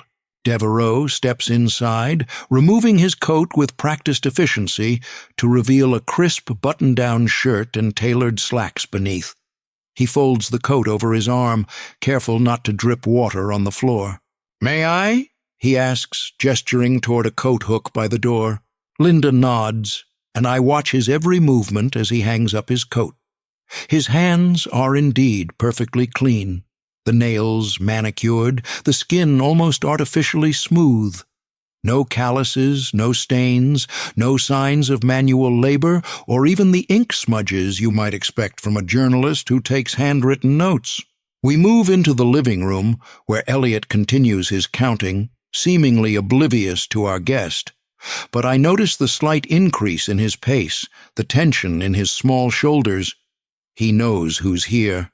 "What a remarkable young man," Devereaux says, his voice taking on the gentle tone adults use with children they find strange but want to appear accepting of.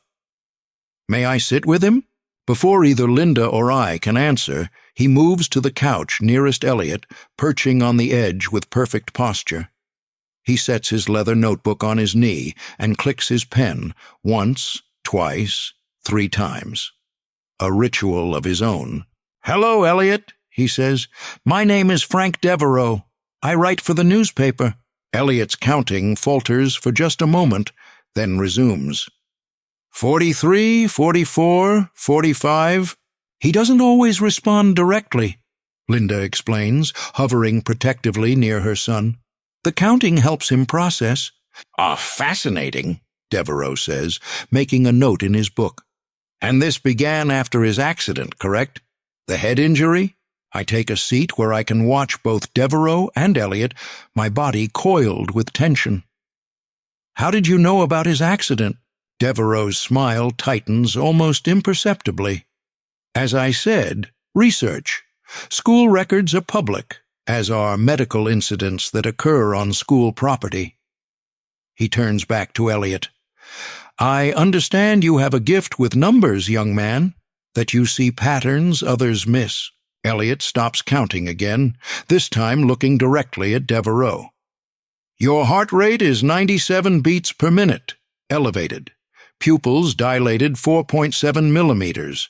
Respiratory rate 21 per minute. Right index finger tapping at 47 beats per minute." Devereaux blinks, the only sign of surprise in his otherwise composed demeanor. "Impressive observation skills," he says after a moment. "You can actually count my heartbeats?" "Yes," Elliot says simply. "You've taken stimulants. Your pupils shouldn't be that dilated in this lighting." Linda inhales sharply. "Elliot, that's not appropriate to—" "It's quite all right," Devereaux interrupts, his smile now stretched thin across his face. "I find his directness refreshing. And he's right, of course. I do take medication for ADHD. It helps me focus." He makes another note in his book. "Tell me, Elliot, what other patterns do you notice? In the world around you, in people's behaviors?" I watch the exchange like a man witnessing a snake charmer at work, fascinated and horrified. Devereaux's questions are too specific, too probing. This isn't research for a human interest story. It's reconnaissance. "I notice when people appear at crime scenes," Elliot says, his voice flat but his meaning unmistakable. "Always at the same interval after discovery, 2,847 seconds. The room goes very still. Devereaux's pen pauses mid-stroke, hovering above the page. When he looks up, the pleasant mask has slipped just enough to reveal something cold beneath. "What an unusual observation," he says lightly. "Crime scenes can be chaotic, of course, but journalists often arrive on a timeline. Police scanners, official channels. We have our routines. Your routines involve 47, Elliot continues, undeterred. Words per paragraph, minutes between arrival, days between kills. Linda gasps. "Elliot, that's enough." But Devereaux raises a hand, his expression now openly curious. No, please. Let him continue. This is exactly the kind of unique perspective I'm hoping to capture in my article. The tension in the room is a living thing now, coiling around us all. I shift forward in my seat, ready to intervene if necessary. "You've been watching our house," Elliot says, his counting momentarily forgotten. "2 nights ago? 4 nights ago. Both times for 47 minutes. Standing across the street under the broken lamp. Devereaux's smile doesn't waver, but something in his eyes hardens to flint. "What an active imagination you have," he says, "though I suppose that comes with your condition." He turns to Linda, his tone shifting to concerned professionalism. "Has he always had these paranoid tendencies? The feeling of being watched, of people following specific patterns related to him?" "He's not paranoid," I interject, unable to contain myself any longer. "He's observant." Devereaux regards me with the cool assessment of a predator. "Mr. Marshall, with all due respect, you're hardly qualified to make psychological evaluations. Your career as a detective ended rather ignominiously, as I recall." The direct hit lands with precision. My forced retirement after the botched Kensington case isn't public knowledge, but it's not exactly a state secret either. "Perhaps that's why you're so eager to find patterns where none exist," Devereaux continues, his voice gentle with false sympathy. "To redeem yourself with one last big case." Linda steps between us, her protective instincts extending to include me now. "I think that's enough for tonight, Mr. Devereaux. Elliot needs his routine, and it's getting late." "Ah, of course," Devereaux says, closing his notebook with a snap that makes Elliot flinch.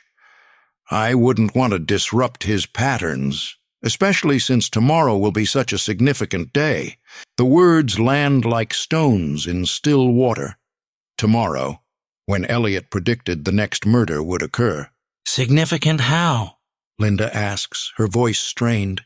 "Oh, just busy for me," Devereaux says, standing with fluid grace.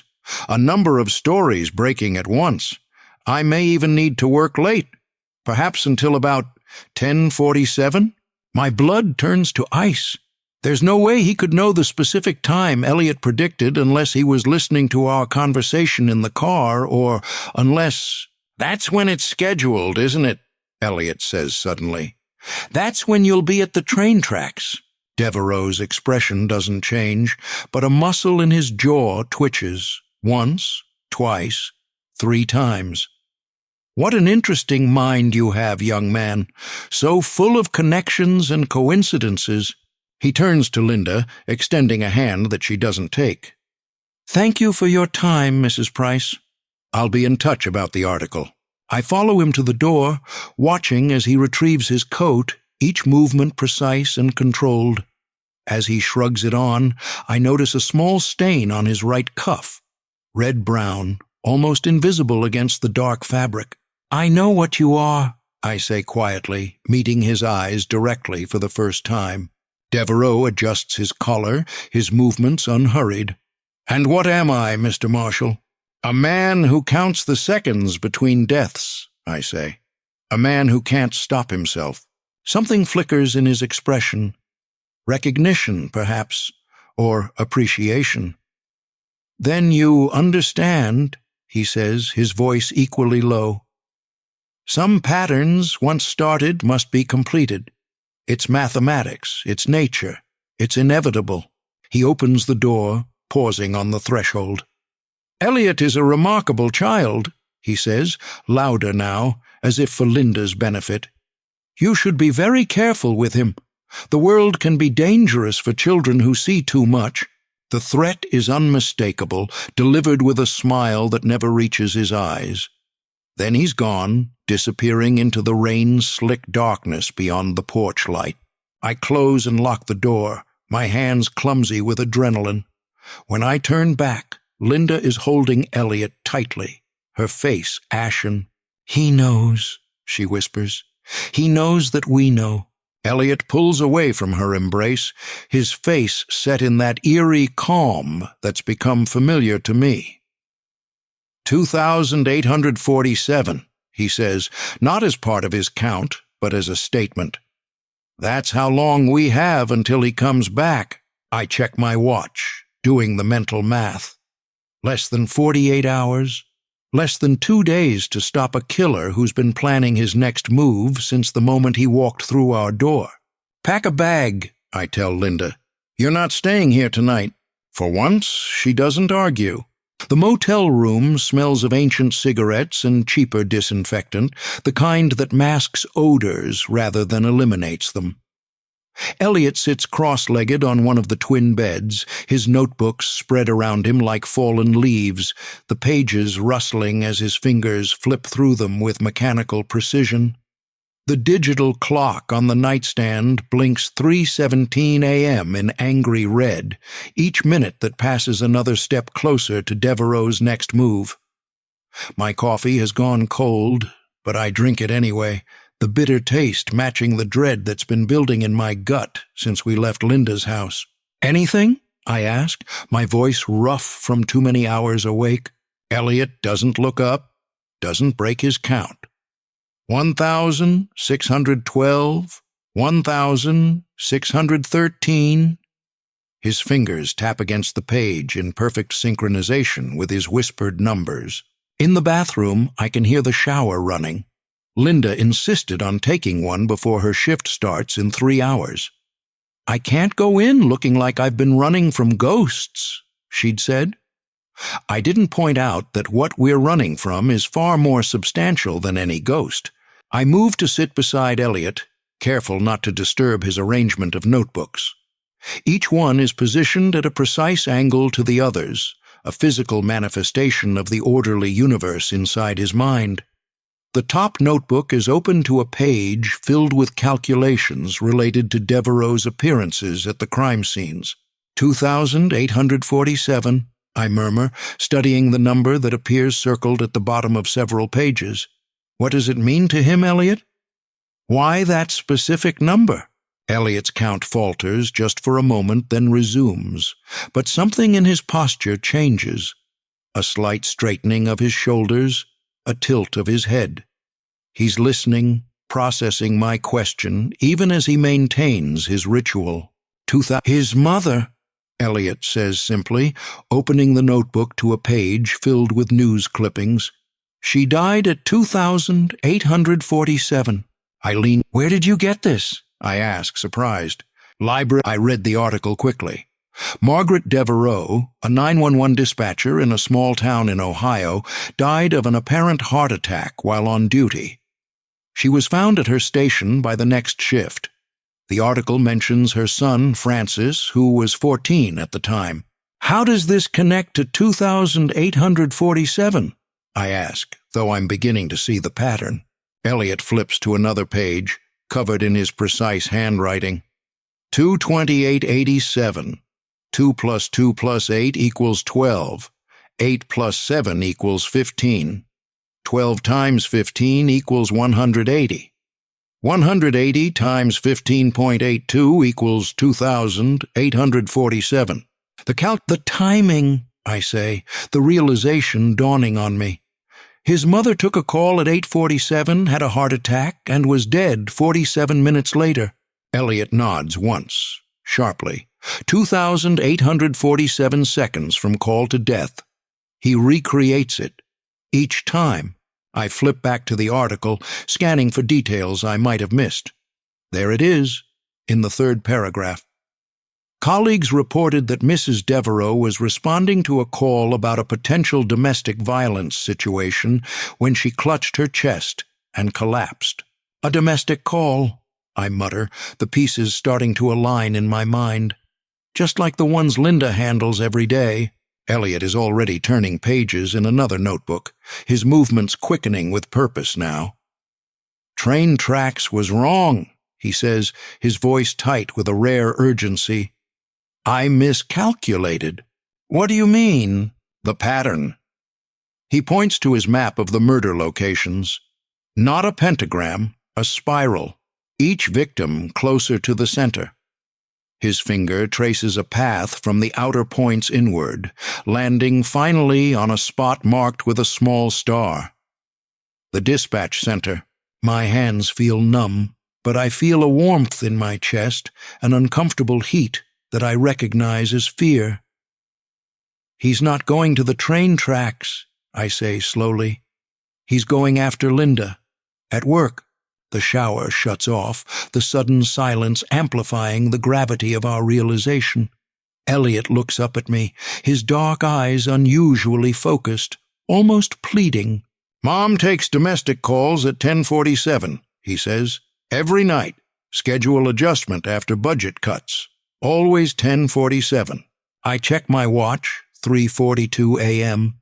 Just over 19 hours until Devereaux's appointed time, but something doesn't fit.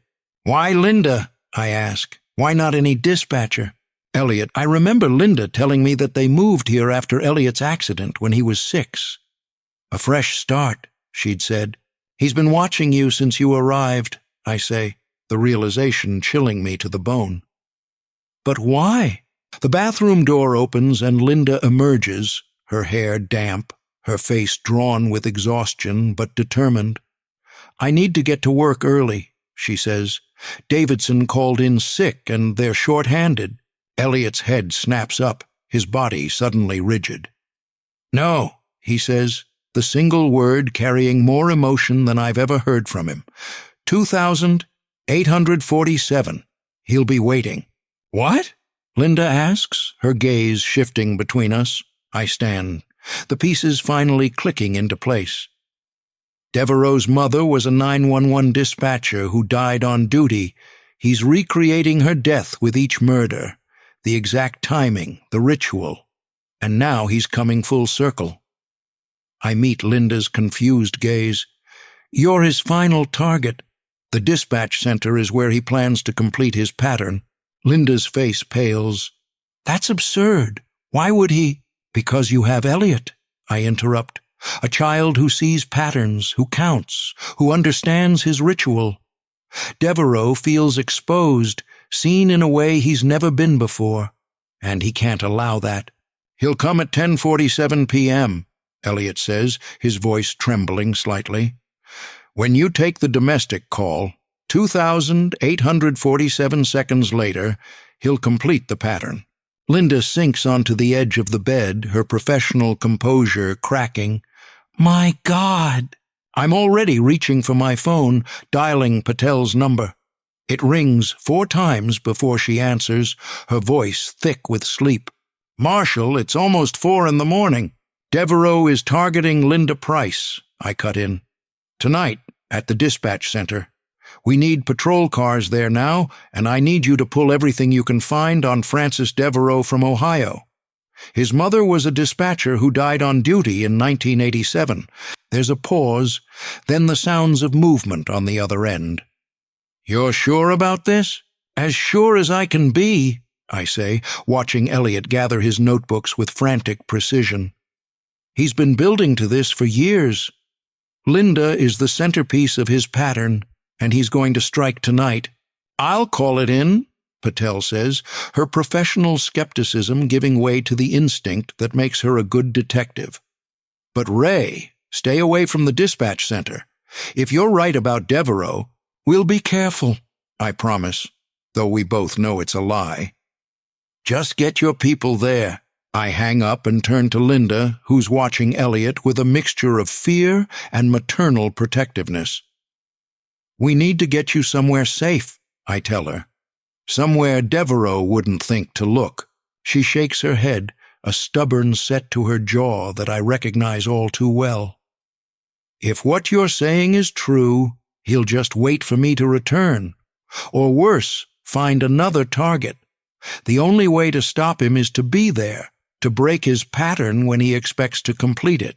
"It's too dangerous," I argue, though I can see the determination hardening in her eyes. "I've been a dispatcher for 15 years, she says quietly. "I don't run from emergencies." Elliot looks up from his notebooks, his small face suddenly fierce with conviction. 2,847 can be broken, he says. "I know how." Linda and I both turn to him, surprised by the certainty in his voice. How? I ask. Change the variables, he says simply. Disrupt the sequence. Make new patterns. He closes his notebooks with a decisive snap.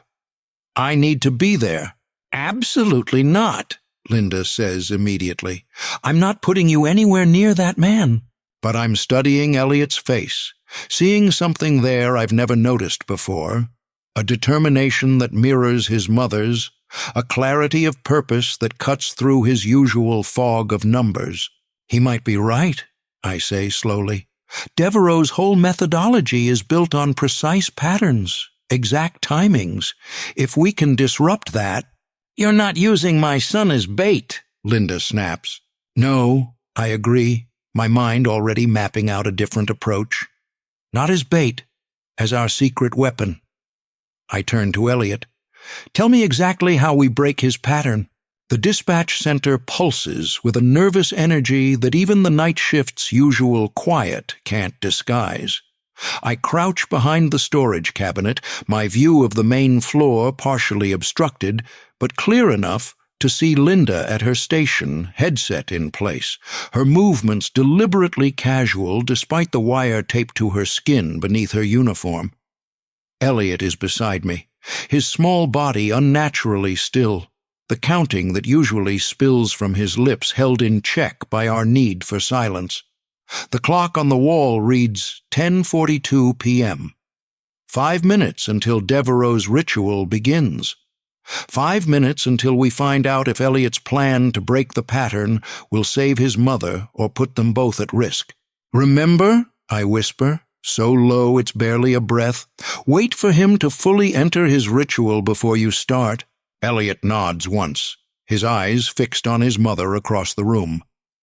In the dim light, his face looks older, the angles sharper, as if the weight of what we're doing has physically transformed him. It wasn't easy convincing Linda to allow this. She'd fought us for hours, her maternal instinct warring with her dispatcher's pragmatism. He's just a child, she'd insisted, tears threatening but never falling. But Elliot had made his case with the inexorable logic of numbers, explaining how Devereaux's obsessive-compulsive patterns could be weaponized against him. His rituals protect him, Elliot had explained. Disrupt them, and he'll disintegrate. Now, watching the second hand tick around the clock face, I wonder if we've made a terrible mistake. Patel and her team are positioned outside the building, ready to move in at my signal. But they're working on my timetable, not Devereaux's. If Elliot is wrong about how the killer will react to having his patterns broken, the door to the dispatch center opens with a soft hydraulic hiss. My hand tightens on the grip of the service weapon Patel reluctantly provided. Through the gap between cabinets, I watch Frank Devereaux step into the center, his movements measured and precise.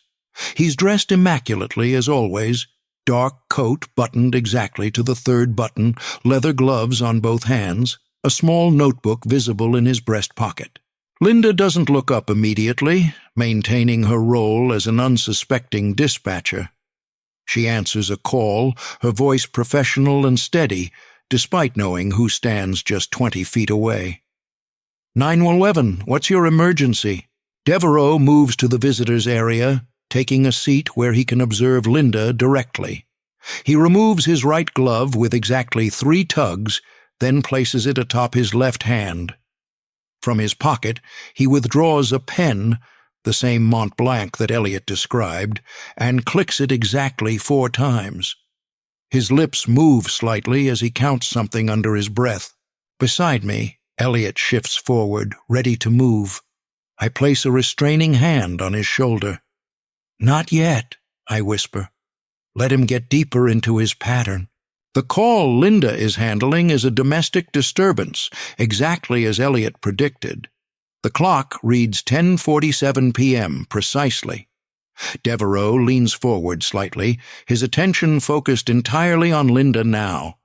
He opens his notebook to a fresh page and begins writing, his pen making exactly 47 strokes before he pauses, lifts the pen, and begins again. Linda's call continues for exactly 4 minutes before she dispatches officers to the scene. As she hangs up, Devereaux makes a notation in his book.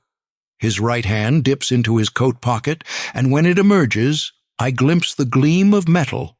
Not a gun, but something smaller. A syringe. I squeeze Elliot's shoulder once, our signal. Elliot slips from our hiding place like a shadow coming loose from its owner. He walks directly to the center of the room, stopping exactly 8 feet from Devereaux. Then, with deliberate clarity, he begins to count. 1, 4, 7, 3, 9, 6, 2. Devereaux's head snaps up, his eyes widening at the sight of the small boy counting non-sequentially in the middle of the empty dispatch center. 5, 8, 13, 47, 19. Elliot moves closer, still counting in his discordant pattern. Devereaux's right hand clenches around the syringe, but his expression betrays confusion rather than anger. His own lips move as if trying to correct Elliot's disordered numbers. 36, 5, 91, 17, 2. Stop that, Devereaux says softly, his voice strained. Count properly. But Elliot continues his chaotic sequence, moving around the room with newfound confidence. He touches the desk nearest Devereaux, moving a stapler 3 inches to the left. He turns a cup so its handle points south instead of east. Each disruption is small but deliberate. Devereaux's breathing accelerates. His free hand begins to tap against his thigh, not in his usual rhythmic pattern, but erratically, as if trying to find a tempo that's been lost. The boy from the house, he says, recognition dawning. The counter. Elliot stops exactly 46 inches from Devereaux, not 47, and stares directly into the killer's eyes. You miscounted, he says clearly. At the third scene. It wasn't 2,847 seconds. It was 2,846. Devereaux flinches as if struck. No, that's not possible. I counted precisely. Your watch runs fast, Elliot says, moving another inch closer. 0.4 seconds per minute. That's 19.2 seconds over 48 minutes. You've been wrong every time. A tremor runs through Devereaux's body. He stands abruptly, the syringe now gripped white-knuckled in his hand. You're lying, he hisses. The pattern is perfect. It has to be perfect. Linda has risen from her station, her eyes fixed on her son with terrified pride. She takes a careful step toward the alarm button beneath her desk. Elliot moves to Devereaux's notebook, which lies open on the chair. With deliberate slowness, he begins to tear out pages, not one by one, but in groups of 6, 4, 9. No! Devereaux lunges forward but stops short of touching Elliot, his body rigid with competing impulses. Those are my records, my counts, my pattern.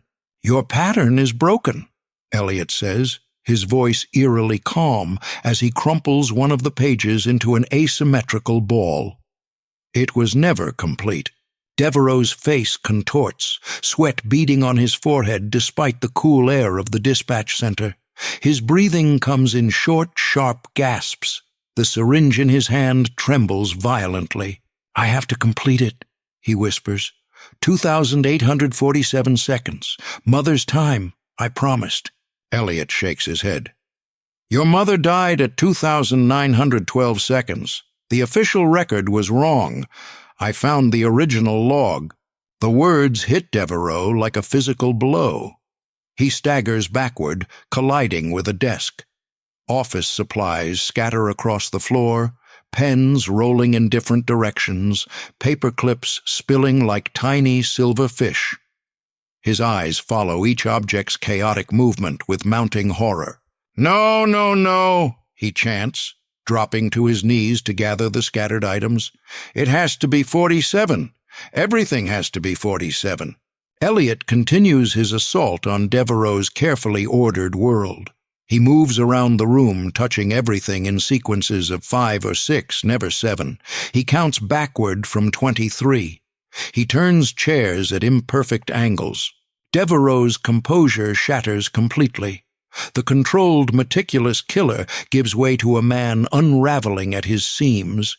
His perfectly combed hair falls across his forehead in disarray, his tie hangs crookedly, and his lips move in frantic, silent counting as he tries to restore order to his surroundings. "Stop it!" he pleads, his voice cracking. "Stop breaking the pattern." Elliot stands before him, small but unafraid.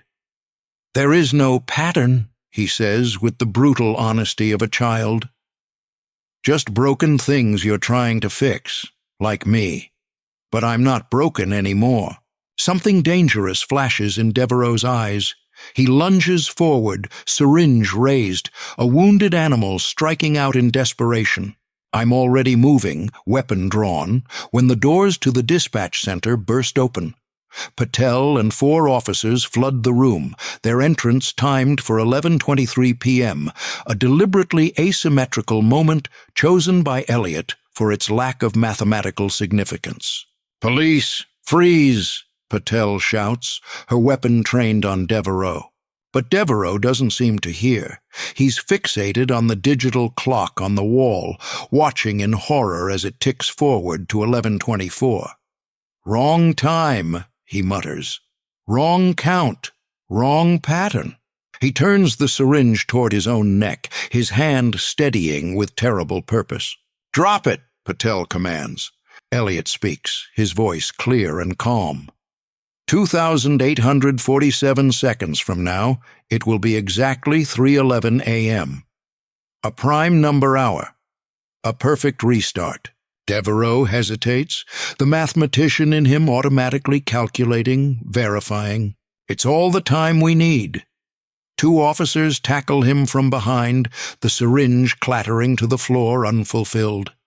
As they wrestle him into handcuffs, Devereaux's eyes remain fixed on Elliot, a mixture of hatred and horrified respect in his gaze. "How?" he gasps as they drag him upright. "How did you break it?" Elliot doesn't answer in words. Instead, his lips move in his familiar count. But now I realize he's counting at normal human speed, no longer driven by compulsion, but by choice. I holster my weapon and move toward Linda, who has rushed to enfold Elliot in her arms.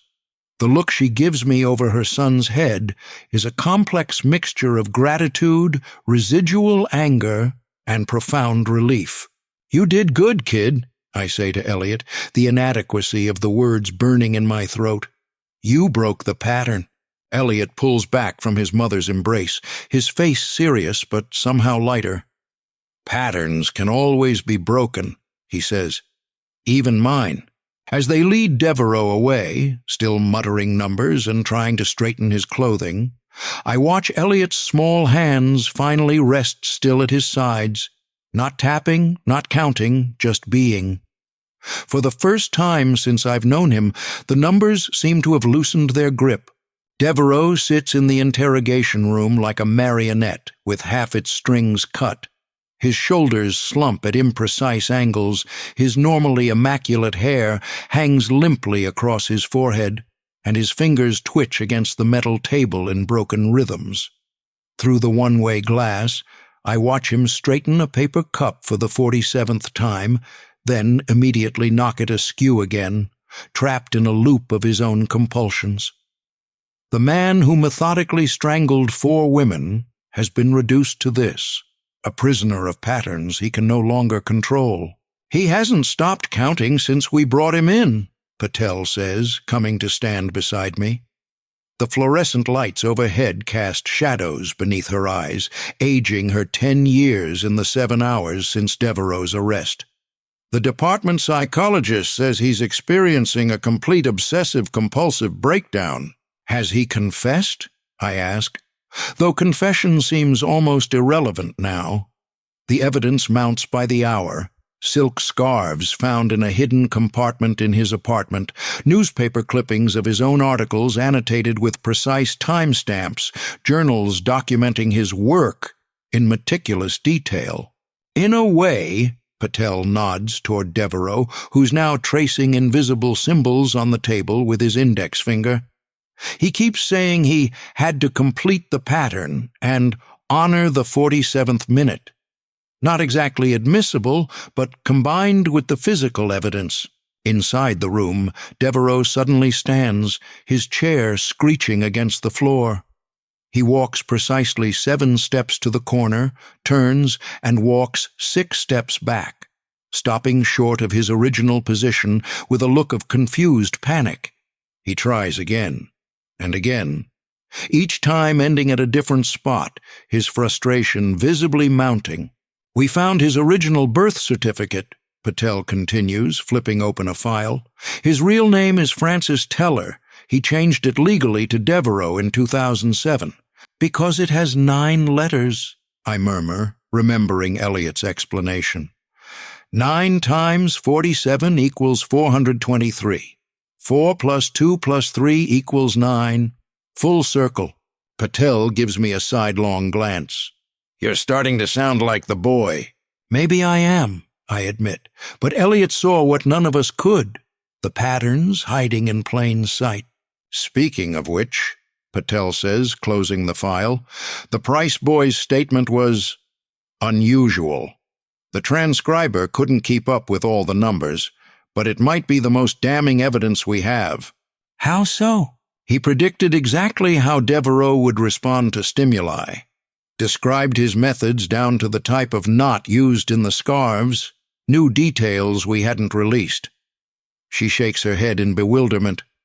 "It's like he could see inside the killer's mind." "Not his mind," I correct her. "His patterns. Eliot recognized a kindred spirit, someone else trapped by numbers. The difference is that Eliot fights his compulsions. Devereaux surrendered to his." I turn away from the observation window, unable to watch Devereaux's disintegration any longer. "Where are Linda and Eliot?" "Break room," Patel says. "The mother refused to leave until we finished processing the boy's statement. She hasn't let him out of her sight since—" She stops abruptly, professional detachment failing her. "Since he faced down a serial killer using nothing but wrong numbers." I nod my thanks and make my way through the fluorescent-lit corridors of the station. At 3 a.m, the place is a ghost of its daytime self. Skeleton crew at the front desk, holding cells quiet except for the occasional snore or muffled sob.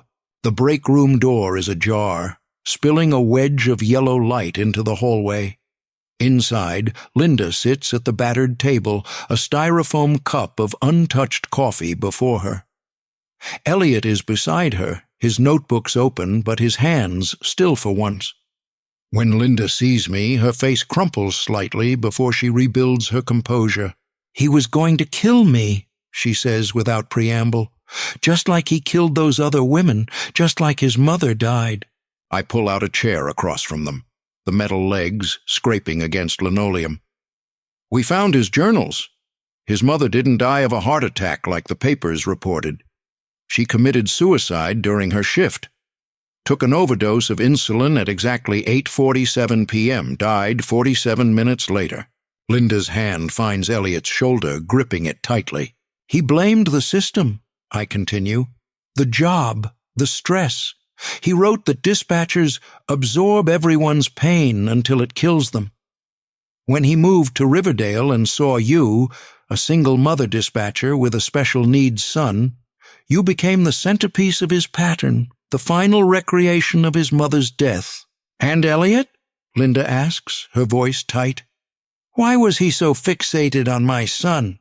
"Because Eliot could see him," I say simply. "Really see him. The patterns, the rituals, the compulsions. Devereaux had been invisible his whole life, hiding behind his reputation and careful timing. Then along comes a boy who counts everything, who notices the 47 words per paragraph, who tracks his movements down to the second. He was afraid of me," Eliot says suddenly, looking up from his notebooks. "I was a disruption to his pattern." Linda and I both turn to him, surprised by the clarity in his voice. Yes, I agree. You were the variable he couldn't control. Elliot's fingers begin to tap against the table, but the rhythm is different than his usual count. More deliberate, almost thoughtful. We're the same, but different, he says. Both trapped in numbers, but he used his trap to hurt people. I can use mine to help.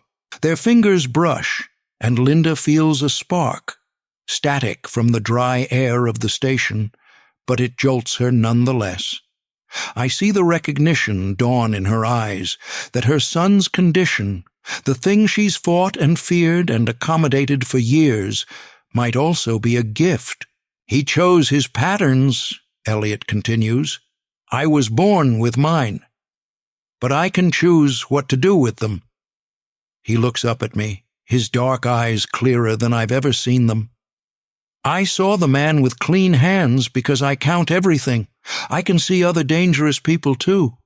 People with patterns that hurt. Linda's eyes fill with tears, but they're complicated tears. Pride and fear and understanding all mingled together.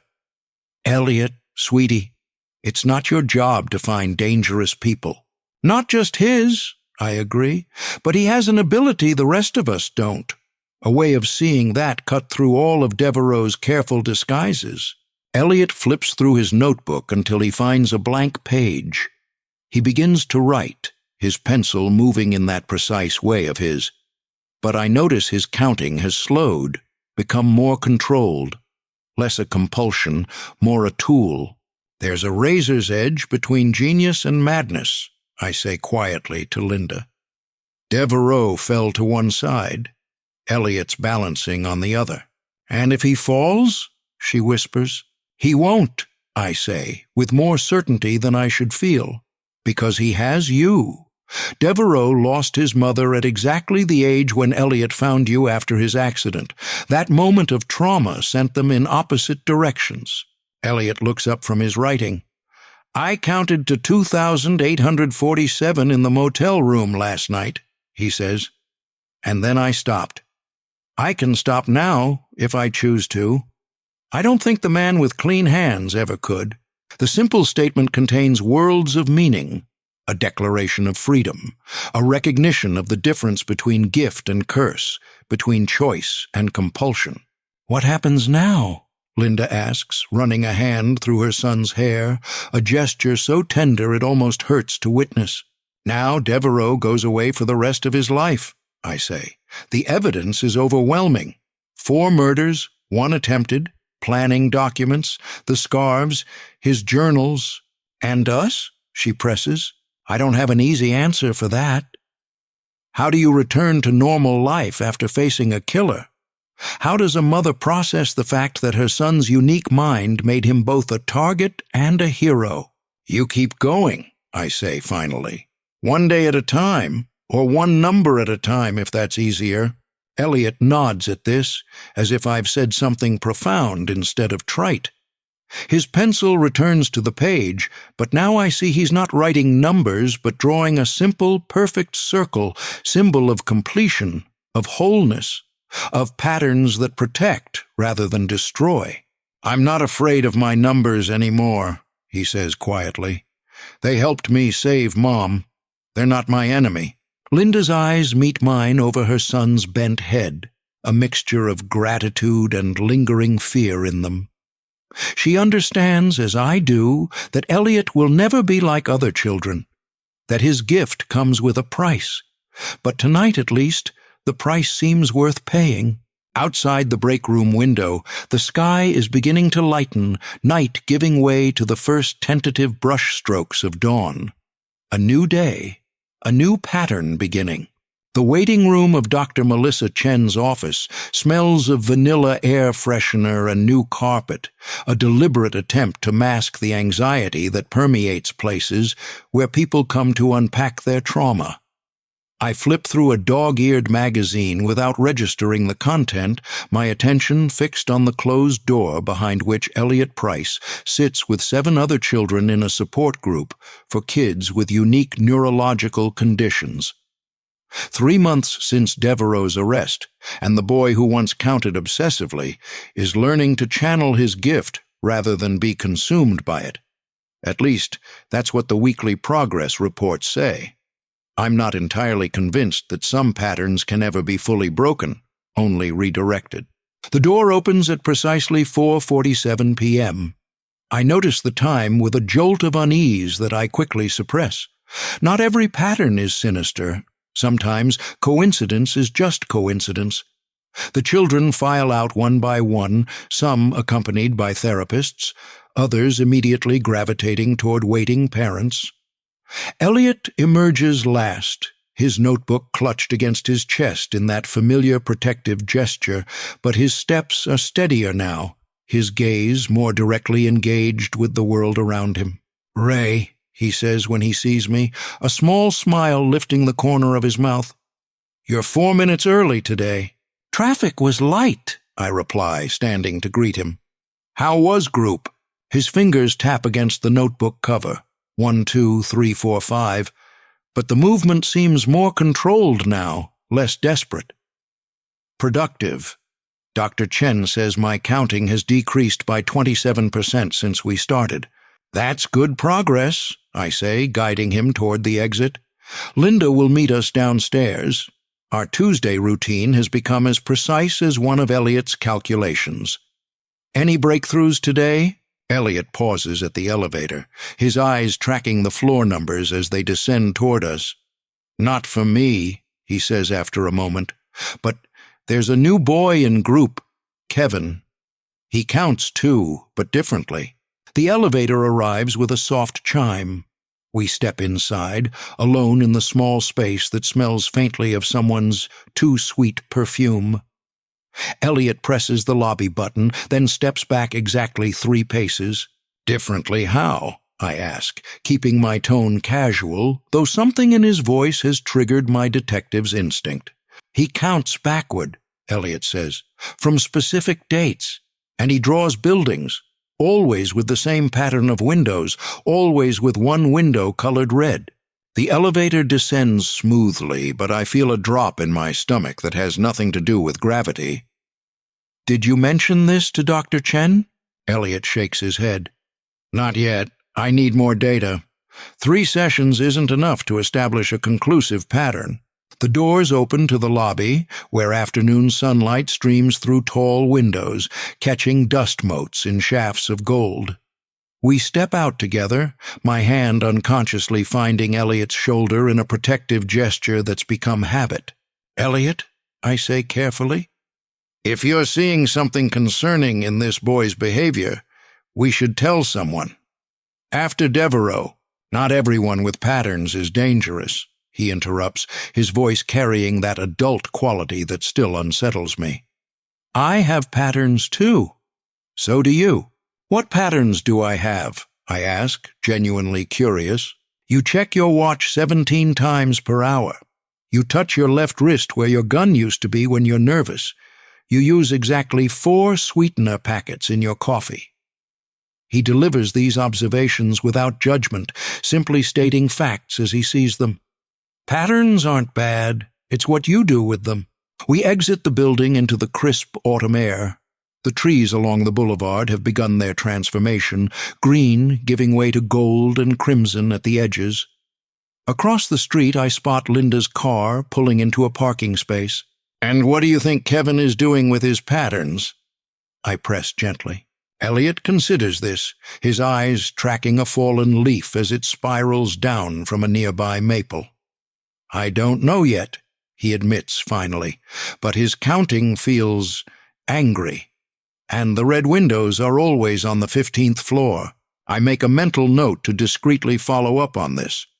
Devereaux's case has taught me not to dismiss Elliot's observations, no matter how tenuous they might seem. The serial killer's trial is still months away, but the evidence against him is overwhelming. He sits in a cell now, still counting, still arranging his few possessions in patterns of 47, but the compulsion that drove him to murder has been channeled into harmless rituals within his confined space.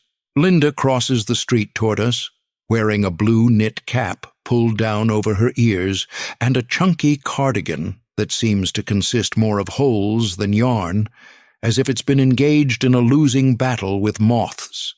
Her smile, though, is warmer than I've ever seen it. The rigid mask of worry she wore for years has softened in the months since Devereaux's arrest. "How'd it go?" she asks, ruffling Elliot's hair in a gesture that would have sent him into a panic 4 months ago. Now he leans into it slightly, tolerating the disruption to his carefully combed strands. 47 minus 27%, he replies, their private shorthand for his progress. "And I didn't count during snack time." "That's my boy," she says, and the pride in her voice is palpable. They walk ahead of me toward the car, Linda's arm draped loosely around Elliot's shoulders. I hang back a step, watching them with a complicated mixture of emotions, pride, affection, and a lingering vigilance that I can't seem to shake. The Devereaux case changed us all, redrew the boundaries of what we thought possible. I think about Kevin with his backward counting and red-windowed drawings, about Devereaux with his clean hands and precise intervals, about Elliot, who once counted every heartbeat in a room but now chooses which numbers deserve his attention. The patterns are everywhere, invisible to most of us, as we move through our days in comfortable blindness. It's the outcasts who see what the rest of us miss. The boy with arithmomania, the woman whose job is listening to strangers in crisis, the detective whose career collapsed under the weight of one unsolved case. We stand at the edges, close enough to society to understand its rhythms, but distant enough to notice when those rhythms falter, when the patterns shift from protective to predatory. Elliot stops suddenly, turning back to look at me. "You're thinking about patterns again," he says, not a question, but an observation. I smile, caught in my own predictability. "Just wondering what's next for us." "Next is dinner," Linda says practically. "Then homework, then bed, one day at a time." "One number at a time," Elliot corrects her, but he's smiling too, the expression still new enough on his face to seem slightly experimental. As we walk to the car together, I realize that Elliot's not counting aloud anymore. His fingers still tap occasionally against his notebook, but the whispered numbers that once spilled from him in an uncontrollable stream have quieted to a private dialogue he can choose to engage with or dismiss. Some patterns protect us, some destroy us. The difference lies not in the pattern itself, but in whether we control it or it controls us. Devereaux surrendered to his numbers, let them dictate who would live and who would die. Elliot is learning to harness his, to use them as a lens through which he sees truths others miss. I glance back at the therapy building, thinking of Kevin with his backward counting and red windows. Of all the patterns forming and breaking around us every day, invisible except to those whose minds are wired to see them. The outcasts, the observers, the counters. Sometimes it takes a broken rhythm to hear the true music. Sometimes only those who live with their own disrupted patterns can recognize when the world's patterns shift toward danger. And sometimes it's the very thing that sets us apart that enables us to protect those around us. Elliot holds the car door open, waiting for me with newfound patience. "Coming?" he asks. "Yes," I say, leaving my thoughts about patterns and outsiders for another day. "I'm right behind you,"